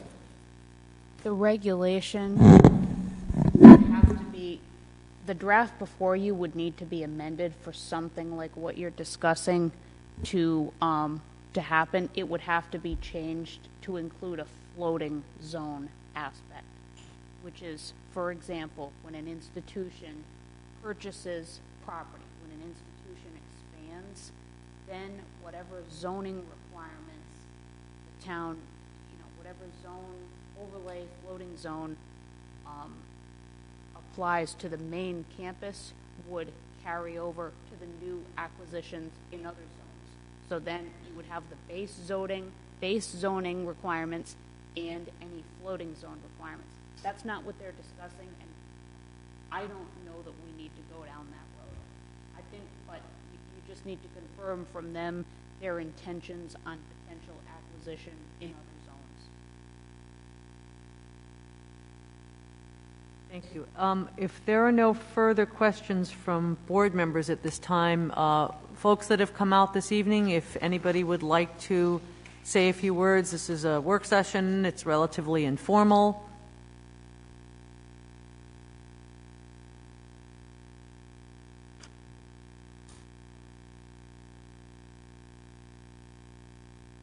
Excuse me. Good evening, Elizabeth Scott. I live on Hillcrest Road. Thanks for the opportunity to say a few things. This has been a really informative session, so thank you for holding it. As you well know, the requirements of zoning ordinances and other requirements are so complicated. There's no way that a non-practitioner, lawyer, planner would have any idea of the implications of what is being proposed here other than, what you see at face value. So I very much appreciate Mr. Rabbitt's comments about having this be as black and white and getting rid of any possible gray area because it sure is not, what you read here is not at all the full picture, just listening to the conversation here tonight. And the other thing that really strikes me is that this zoning amendment possibly could be in place for the next 50 or 100 years. I don't think it gets changed all that much. And so I think it's really important to look beyond what the stated intentions of the hospital are in the immediate 5 and 10 year time frame, and to be thinking really down the road. And, possibly in 10 or 15 years, factors will be different, and a parking garage, for example, will be something that all of a sudden makes economic sense to do. Obviously, the impact, potentially a parking garage in the right location solves a lot of problems, but it also could create a huge number of other problems. So I just think it's really important to be taking the best intentions out of the picture and really looking at this from just a pure, this is an institutional use of a very valuable institution within our community, but as has been stated multiple times, it's basically built out. It's there's no place else to expand, unless neighbors were willing to sell property. But it's located in currently a desirable residential area of South Kingstown, and as I've said before, it would be shameful if the changes that could be allowed to occur at the hospital would make the neighborhood less desirable. I will say that the whole discussion of the town farm park, though it's not on the table tonight, is one that is really distressing to a lot of people because it is a certain aesthetic value to the neighborhood, even just as open space and a view onto Point Judith Pond, that, you know, most communities would be dying to buy that property to be able to have as open space with a view of the pond for their community. So it's distressing that, you know, that is obviously a very serious consideration should the National Park Service grant their approval and the town go forward. And I'll just leave it at that, that, you know, there's concerns that remain with that. Not being an expert in zoning or in, you know, all the minutia, ins and outs of the town's requirements, there are a couple of phrases and statements that were made tonight that are particularly concerning to me as a resident, as an abutter. So among the things that are most concerning are the idea that a master plan would be not compliant with zoning and comprehensive plans, that there would be no formal notice to abutters of a master plan, that there would be no requirement for a public hearing. It's very distressing that it's possible that there would be the ability to get a building permit for changes to the footprint on this already built out, maxed out property, even for an addition of 10 parking spaces or 3,000 square feet. Doesn't sound like much of anything. It's, you know, basically the size of a house, but you put that on a property that's already not meeting potentially, you know, setbacks, and that they would be allowed to do that anywhere on their property without approval or without really a thorough review or community comment is distressing. That they could increase their operation up to 25% or 10,000 square feet, an addition adjacent to an existing, possibly non-conforming use building, is distressing. The idea that that they could come in with these various exemptions that they've identified in a piecemeal fashion, and it may not be, may not be anything sinister behind it, but again, we shouldn't be looking, you all shouldn't be looking at what the intentions of these current good people are today, but really in a broader perspective of, you know, what is really going to serve the community, is to have a plan, a master plan that basically lays out a vision for this valuable institution for a 5-year period. That's like, you know, I've done a lot of planning in my years professionally, and most plans have like 5, 10, and possibly 25-year projections. This is a 5-year projection. That's really not a very long time period, particularly for a plan that has capital investments that, you know, it might take several years to just get the capital budget in place to be able to implement. And then, you know, you begin implementing, and then you begin thinking, okay, what lies ahead? What do we need to be looking out in front of, you know, to stay ahead of the curve on the very demanding changes in the health care industry. So I really urge caution and to keep in place the elements of this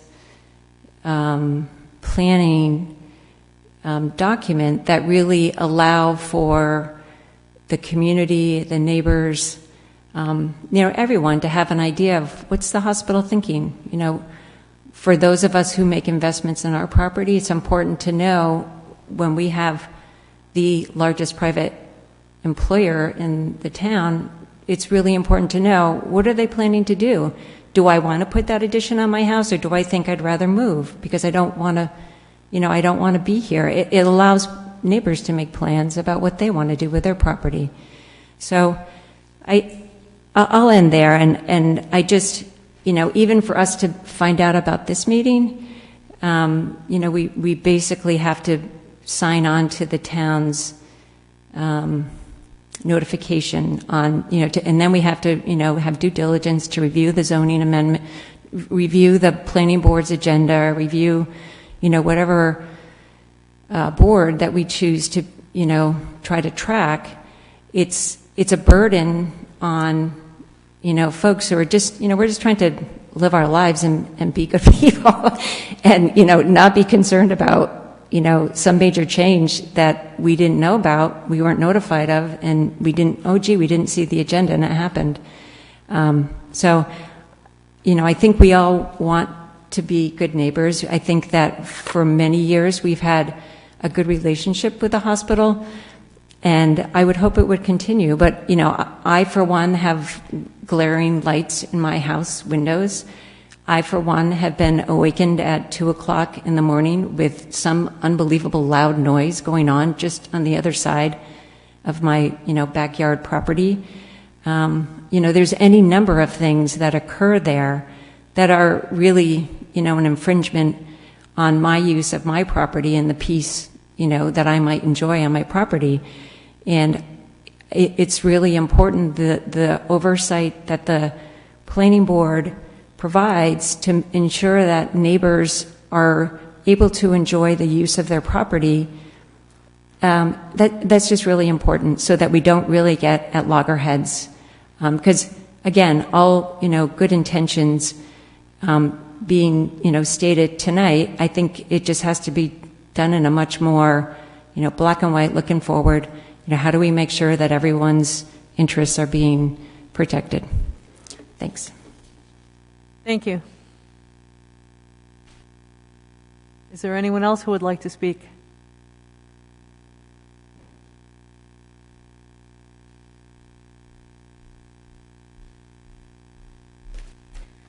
Good evening, everybody. My name is Elle Nordsey. I am a neighbor at Broadmoor Road in South Kingstown.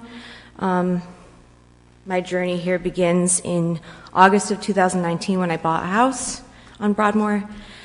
And that winter, right before Christmas, I got a smudged postcard about Recreation Commission meeting discussing the proposed town farm swap. And the majority of my journey here has been regarding Town Farm Park. And while I've heard, let me back up, please.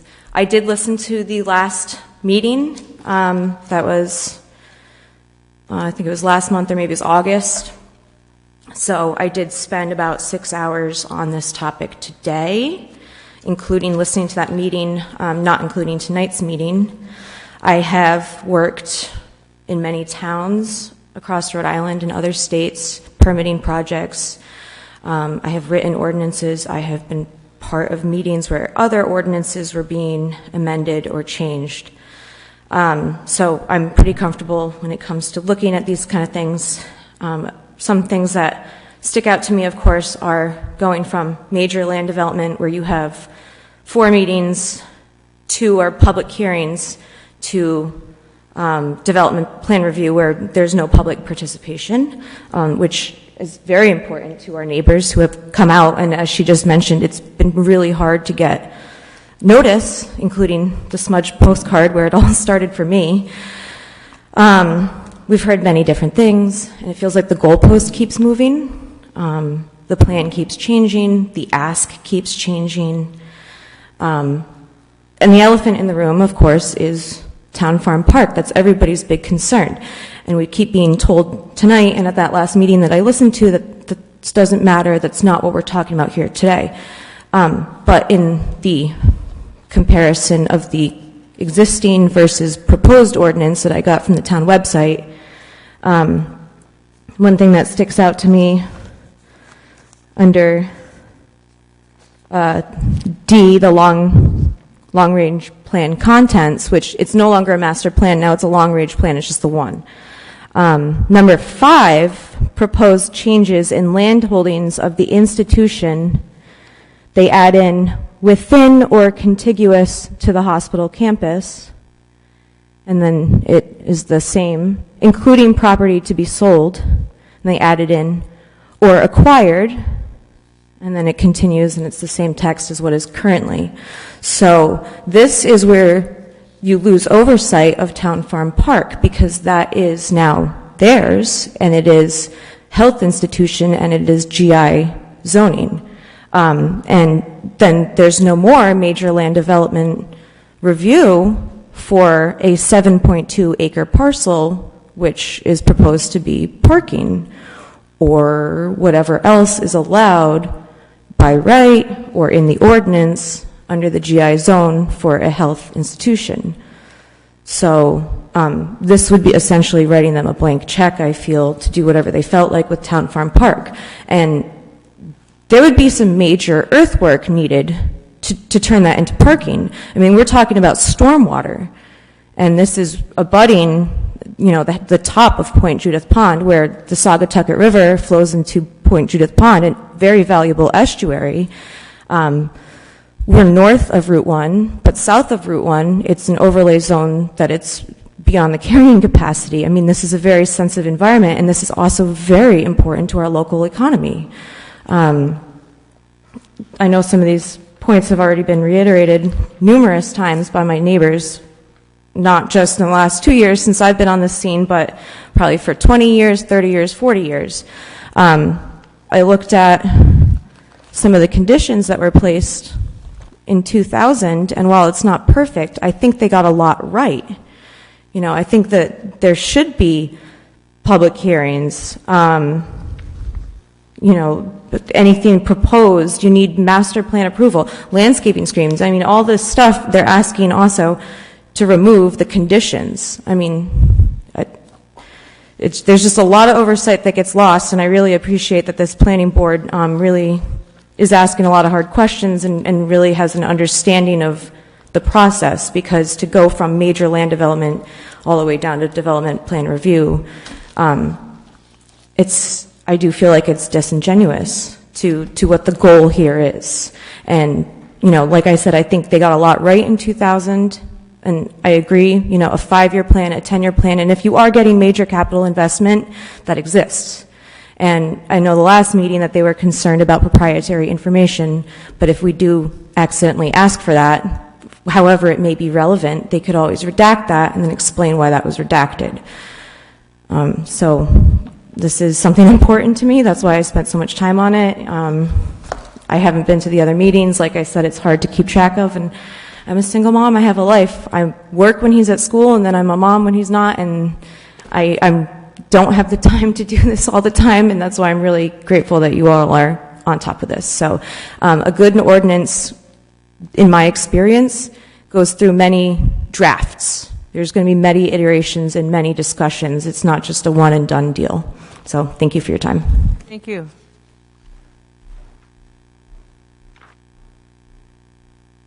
Is there anyone else who wishes to comment or ask questions?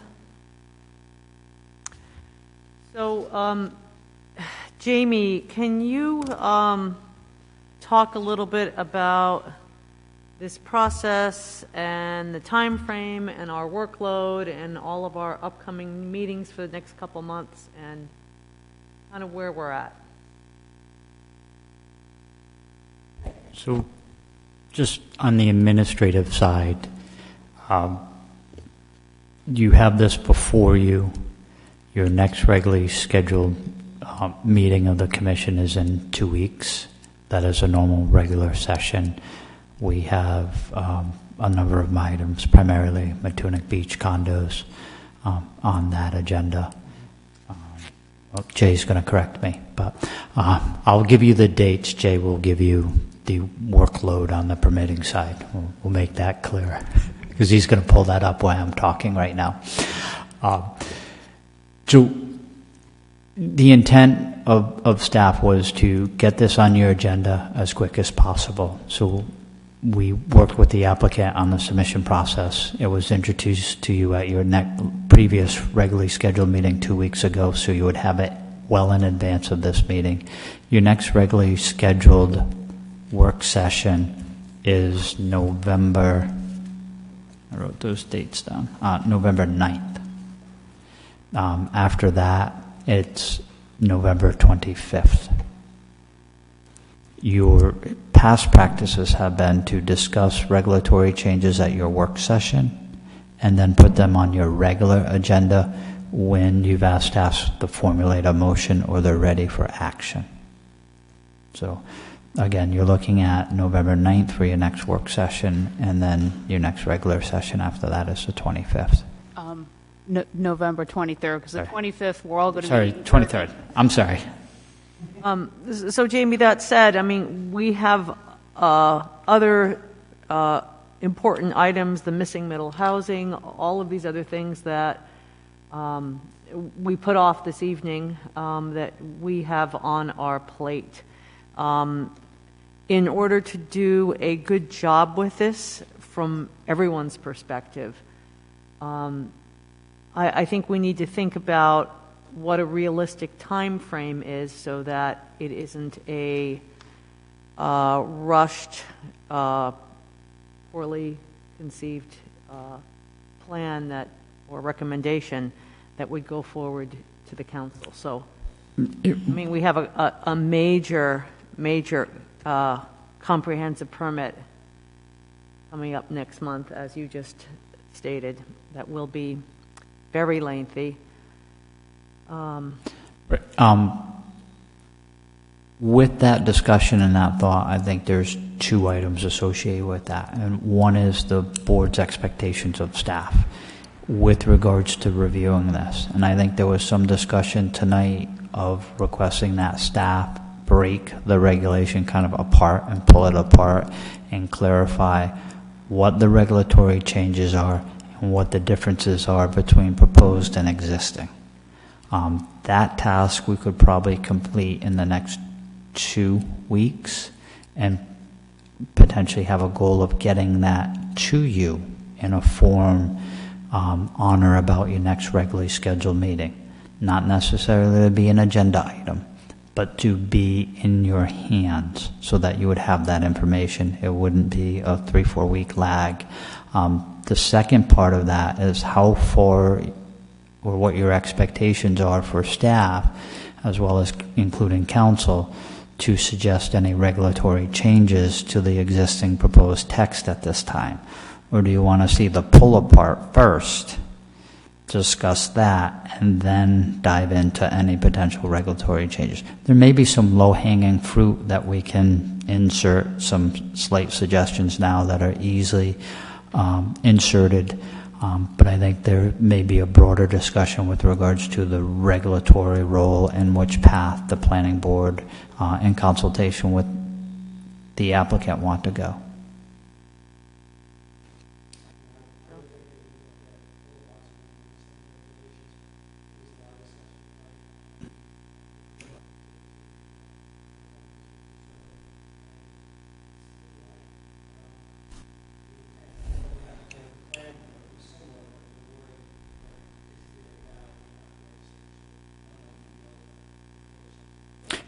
And again, that may be to oversimplify things.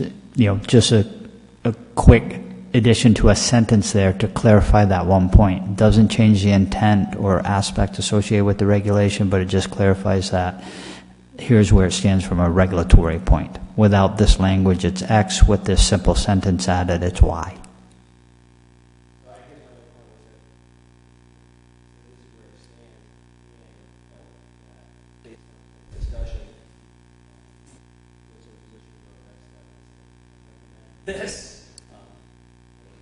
Again, that may be a broader discussion, and we may not have that for you in the next 2 weeks. But again, I think the pull apart we could provide to you in the next 2 weeks.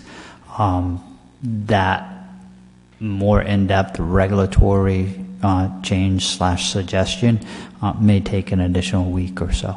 Again, we're coordinating between applicant, council, and your planning board staff.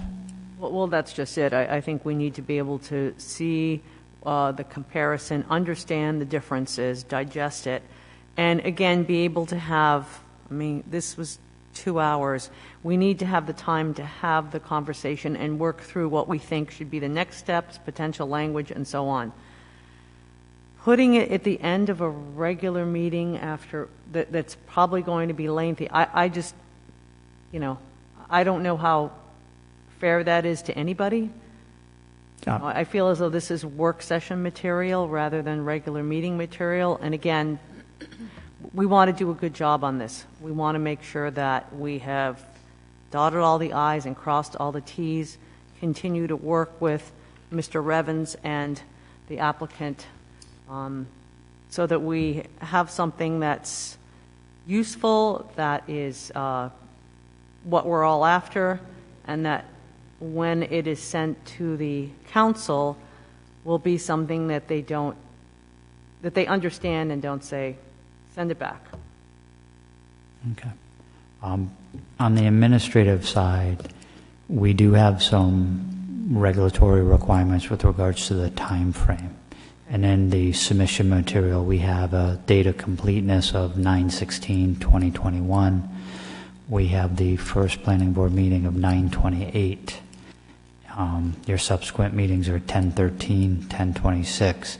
But the planning board does need to make a recommendation to the council by 10/31. So that would get you to your, that would not get you to your next regularly scheduled planning board work session.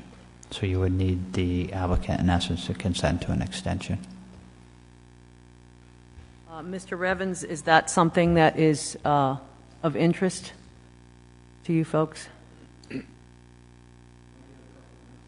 Sure. Yep. Madam Chair, with that in mind, it is Yes, it's 9. 4 minutes after 9. We usually take a 5-minute break at 9. We'll be back in 5.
All right, the board is reconvening. Mr. Revens, you have the floor.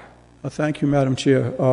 Madam Chair, my client is not adverse to an extension. If we can get some sense, if the requirement now under the ordinance and the regulations is to get it by October 31 to the recommendation to the town council, do you think if we went out a month, it can be completed by the end of November? You know, to get the recommendation to the town council, would that be reasonable? I guess I would ask Jamie what our workload is and what projects we have coming before us that have timeframes associated with those, and again, staff time. Thank you, Madam Chair.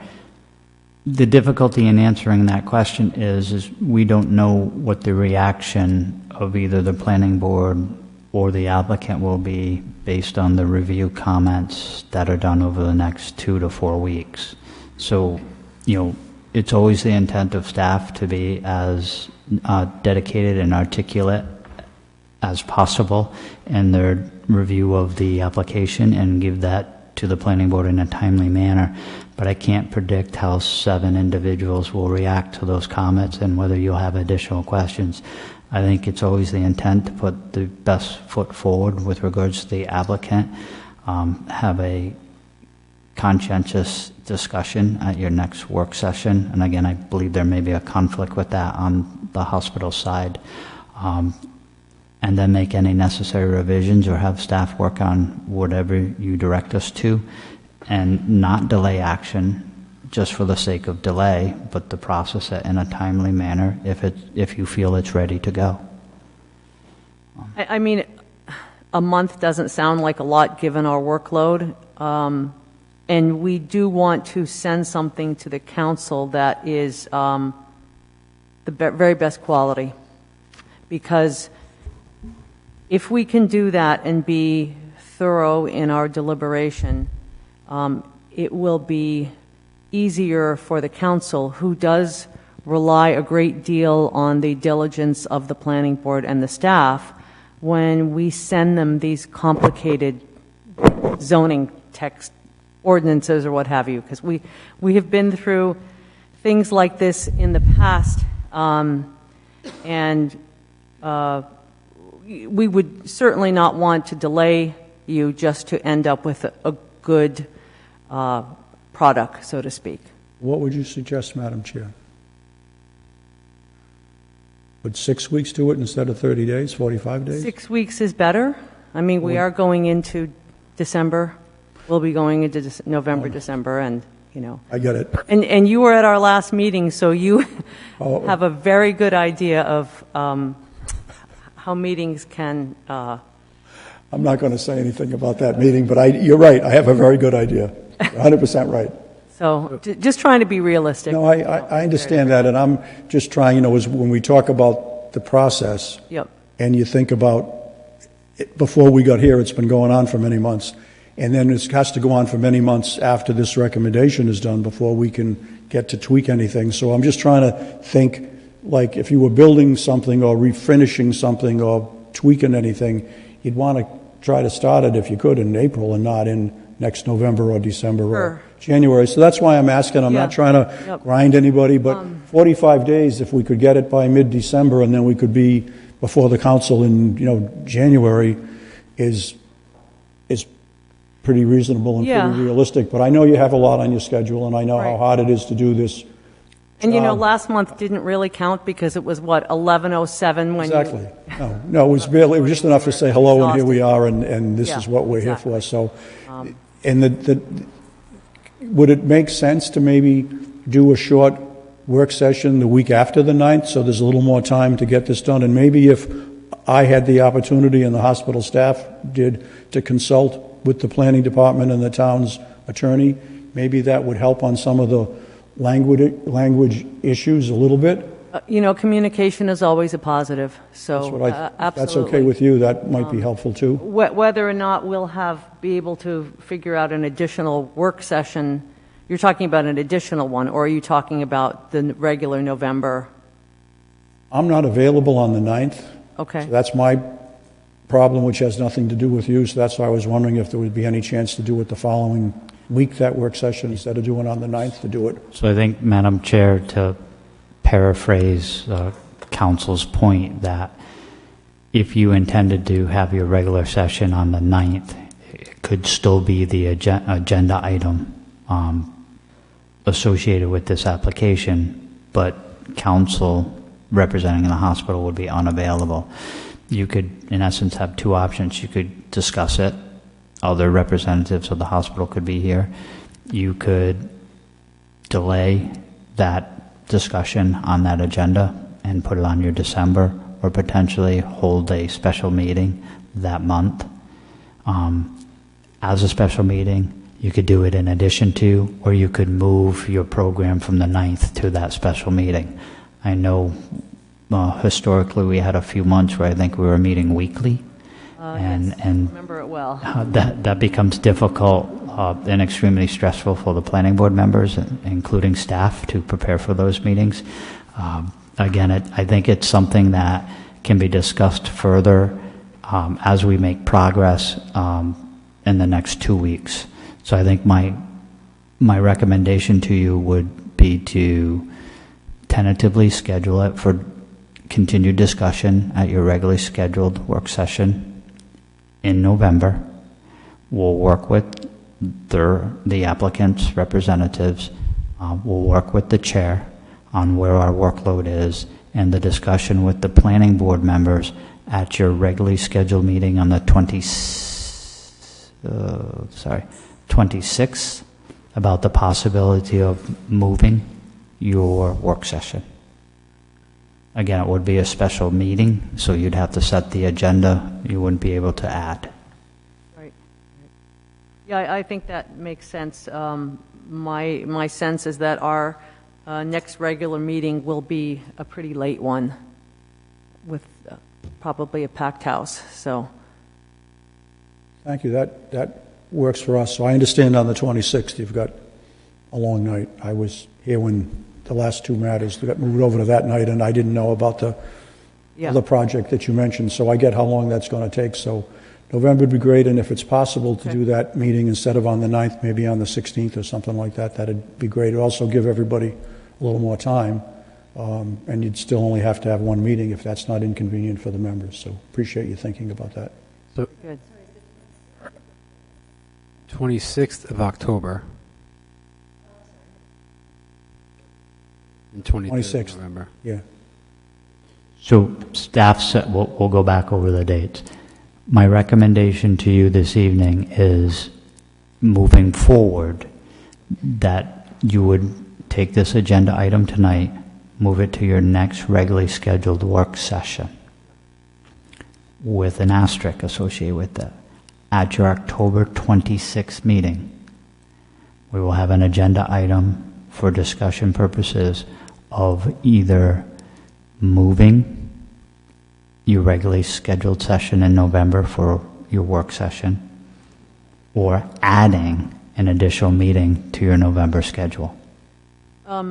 Wait a minute, October 26th would be our regular meeting, correct? Correct. Work session. So at that meeting, poll the board members Okay. with regards to the subject matter and determine whether you want to go with the 9th I see.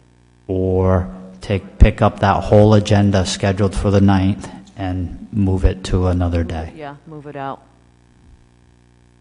Well, that would certainly give us a little time as well. Okay. Thank you. All right. Thank you for your patience and Madam- your consideration tonight and all the good questions. We This appreciate it. working? Look forward to working with you. Thank you. Madam Chair, just to clarify, if the intent is to finish the review of this by the middle of December, that puts it at your anticipated December 14th work session date, which would presumably be a regular session date or what have you for not having that extra meeting in December. So that would be 44 days past the October 31st deadline. So just so everybody's on the same page, the end goal would be to wrap that up by Tuesday, December 14th. That's our work session or our regular session? Or would be, I always get confused because the last few years with COVID and Zoom and all the scheduling has. We changed the work session, second Tuesday, and regular session. Right. So in December, generally speaking, does the board meet on is it the 4th? Is it the holiday week? And I always thought it was the work session was reserved and then the second meeting was off. What we used to do is we would have our regular meeting on the second Tuesday in December, and then we would pass on the work session, which, of course, we felt guilty and paid for it later on, but nevertheless, that's what we... And that was my understanding as well. So if the goal is to get it to the December 14th, that's 44 days after the deadline. So it would need to be extended by that long, with the understanding that it would be wrapped up by then. Yes, and we would, in order to take action on that, it would probably be prudent to have a portion of that be a regular session. Even though I know we can do it in a work session, I think it's more appropriate if we're going to take action, make a recommendation to the council that it be part of a regular meeting. Okay. Okay.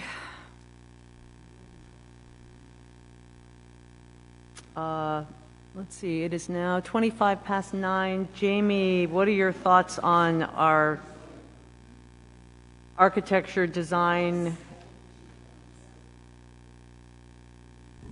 Will we move that to one of our minutes? Madam Chair, given the hour and the length of the discussion this evening, we are more than willing to delay that discussion this evening. Very good.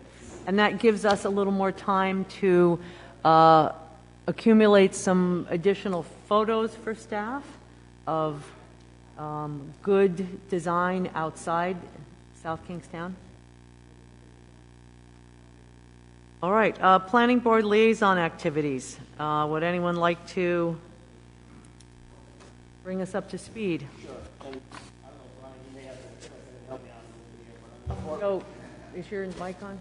On the affordable housing, I think we covered the old business was associated with the application and the scoring matrix for the request for grant money that somebody that was developing affordable housing, and we applied that to a couple different scenarios as far as types of housing, and it may have tweaked it, but there wasn't any really major changes, and I think that both the application and the scoring matrix is pretty much complete, correct? Yeah, the application is definitely complete. We agreed on that at the last meeting. The scoring matrix, we still were working on a couple of tweaks too, and I also sent the board members an alternative scoring matrix that would allow them to weight the different issues on there as opposed to scoring everything on an equal level, so that you could assign varying levels of importance to the different criteria. So I think that's nearing completion then. The second piece was we had a representative from the South Kingstown Housing Authority who gave us a little bit of a update as how many vouchers they had, what they were approved for, how many vouchers they actually had administered, which is more based on their budget than the number that was approved. We had a lot of questions for relative to what they saw as the demand for affordable housing. Unfortunately, they did not have a lot of quantitative data that they could provide. It was more as far as the number of applications for 1 bedrooms, 2 bedrooms, 3 bedrooms, 4 bedrooms. Although she did take for an action to get us some data. It seemed from a qualitative perspective, it was kind of on the extreme, on the two extremes. Big demand for the larger places, 3, 4, 5 bedrooms, and also a pretty good sized demand for the 1 bedrooms with maybe some people that are a little older. What else did she cover? They had a consultant working for them. URI was doing some consulting and was going to provide them a final package. What did that actually cover? They had looking at. She was going to provide us with some demographic information, pertaining to their current residents, regarding the income. Well, there was a couple of data points, but that's not what the URI was working on. URI consulting. Yeah, I want to say it was kind of what the people needed versus what some of the stuff that the developers was going to provide. She was going to get a final deliverable from URI and present it to the affordable housing, and I think we discussed at the time that Brian would let planning board members know when that was being presented if they wanted to see what work the URI did for the housing authority. We also had some productive discussions, I think, about working together on some of our mutual interests. Some members of the Affordable Housing Collaborative had previously talked about gathering more information on the types of affordable housing that were more in need in town. So hopefully maybe we can take the information that the Housing Authority already has and develop that into some more complete information on what we might be targeting in town when it comes to either supporting developments through the Affordable Housing Fund, which we're developing regulations for, or in terms of what developers might be able to best provide when it comes to inclusionary zoning, comprehensive permit programs. There was also some discussion on how they prioritize applications for vouchers and what they took into consideration.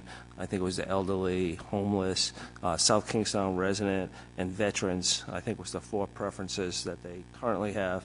And then there was some discussions from some of the members on the Affordable Housing Commission who felt that there should be other things that was taken into consideration, in particular women that were subject to domestic violence. And the person on the Housing Authority let that individual know what the process was for that to actually be officially accepted, and I think the person was going to follow through that. So, effective preferences for affordable housing. Very interesting. And I believe that it's either this week or next week the Housing Works Housing Fact Book for the year will be unveiled. So that's always a wonderful source of information. And then prior to this meeting, I asked Josh, because Josh used to be the chairman, if he was interested in potentially sharing the liaison role with me, and he said he would. So, Brian, if you just let us both know, and maybe we'll alternate which meetings we go to. Yeah, I'll just add Josh's name to the email list, then somebody will just have to raise their hand, or I'll have to come throw you in the trunk of my Miata and drag you.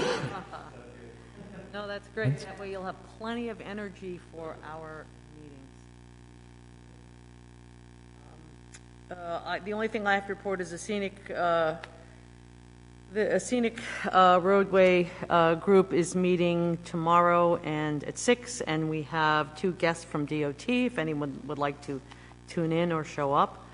And I know that the Economic Development Committee has asked for a joint work session with the Planning Board relating to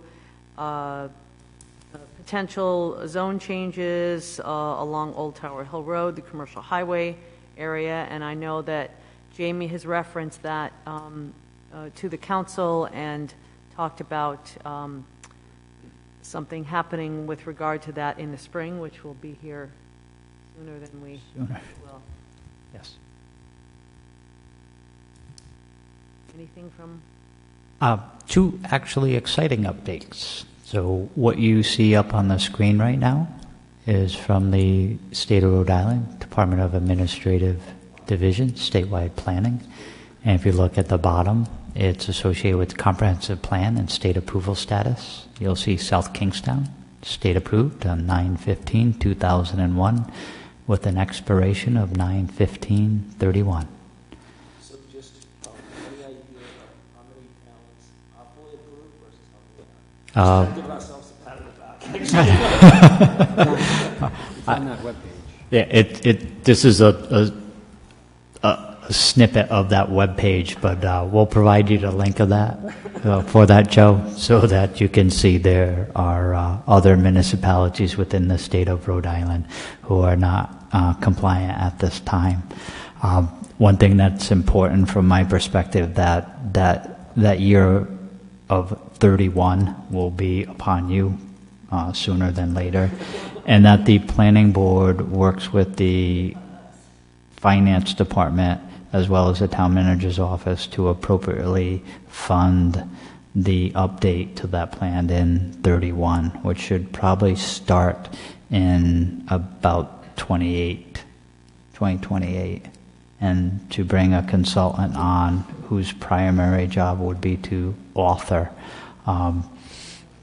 that plan with significant input from the planning board and others, but through work sessions and planning exercises to gain that public support for the plan. But it's primarily authored by a consulting team. So there's a deliverable and a date. That planning staff has a tendency to get sidetracked by workload. Great. And what was this? The second item is that working with the town manager's office and the finance department, we have released the request for proposals for consulting assistance on the American Rescue Plan Act that the town is moving forward on their $8.95 million spend plan. So that went out this week. Very good. And I forgot to mention that the town's tricentennial is coming up, and the town is looking for volunteers on the steering committee and would like a representative from the planning board. I don't think it will be overly burdensome, but would anyone be interested in doing this? All right. Excellent. Thank you, Joe. If there's nothing else, someone like to make a motion to adjourn? Second? Second. All those in favor say aye. Aye. Aye. Motion is unanimous. Thank you, everyone.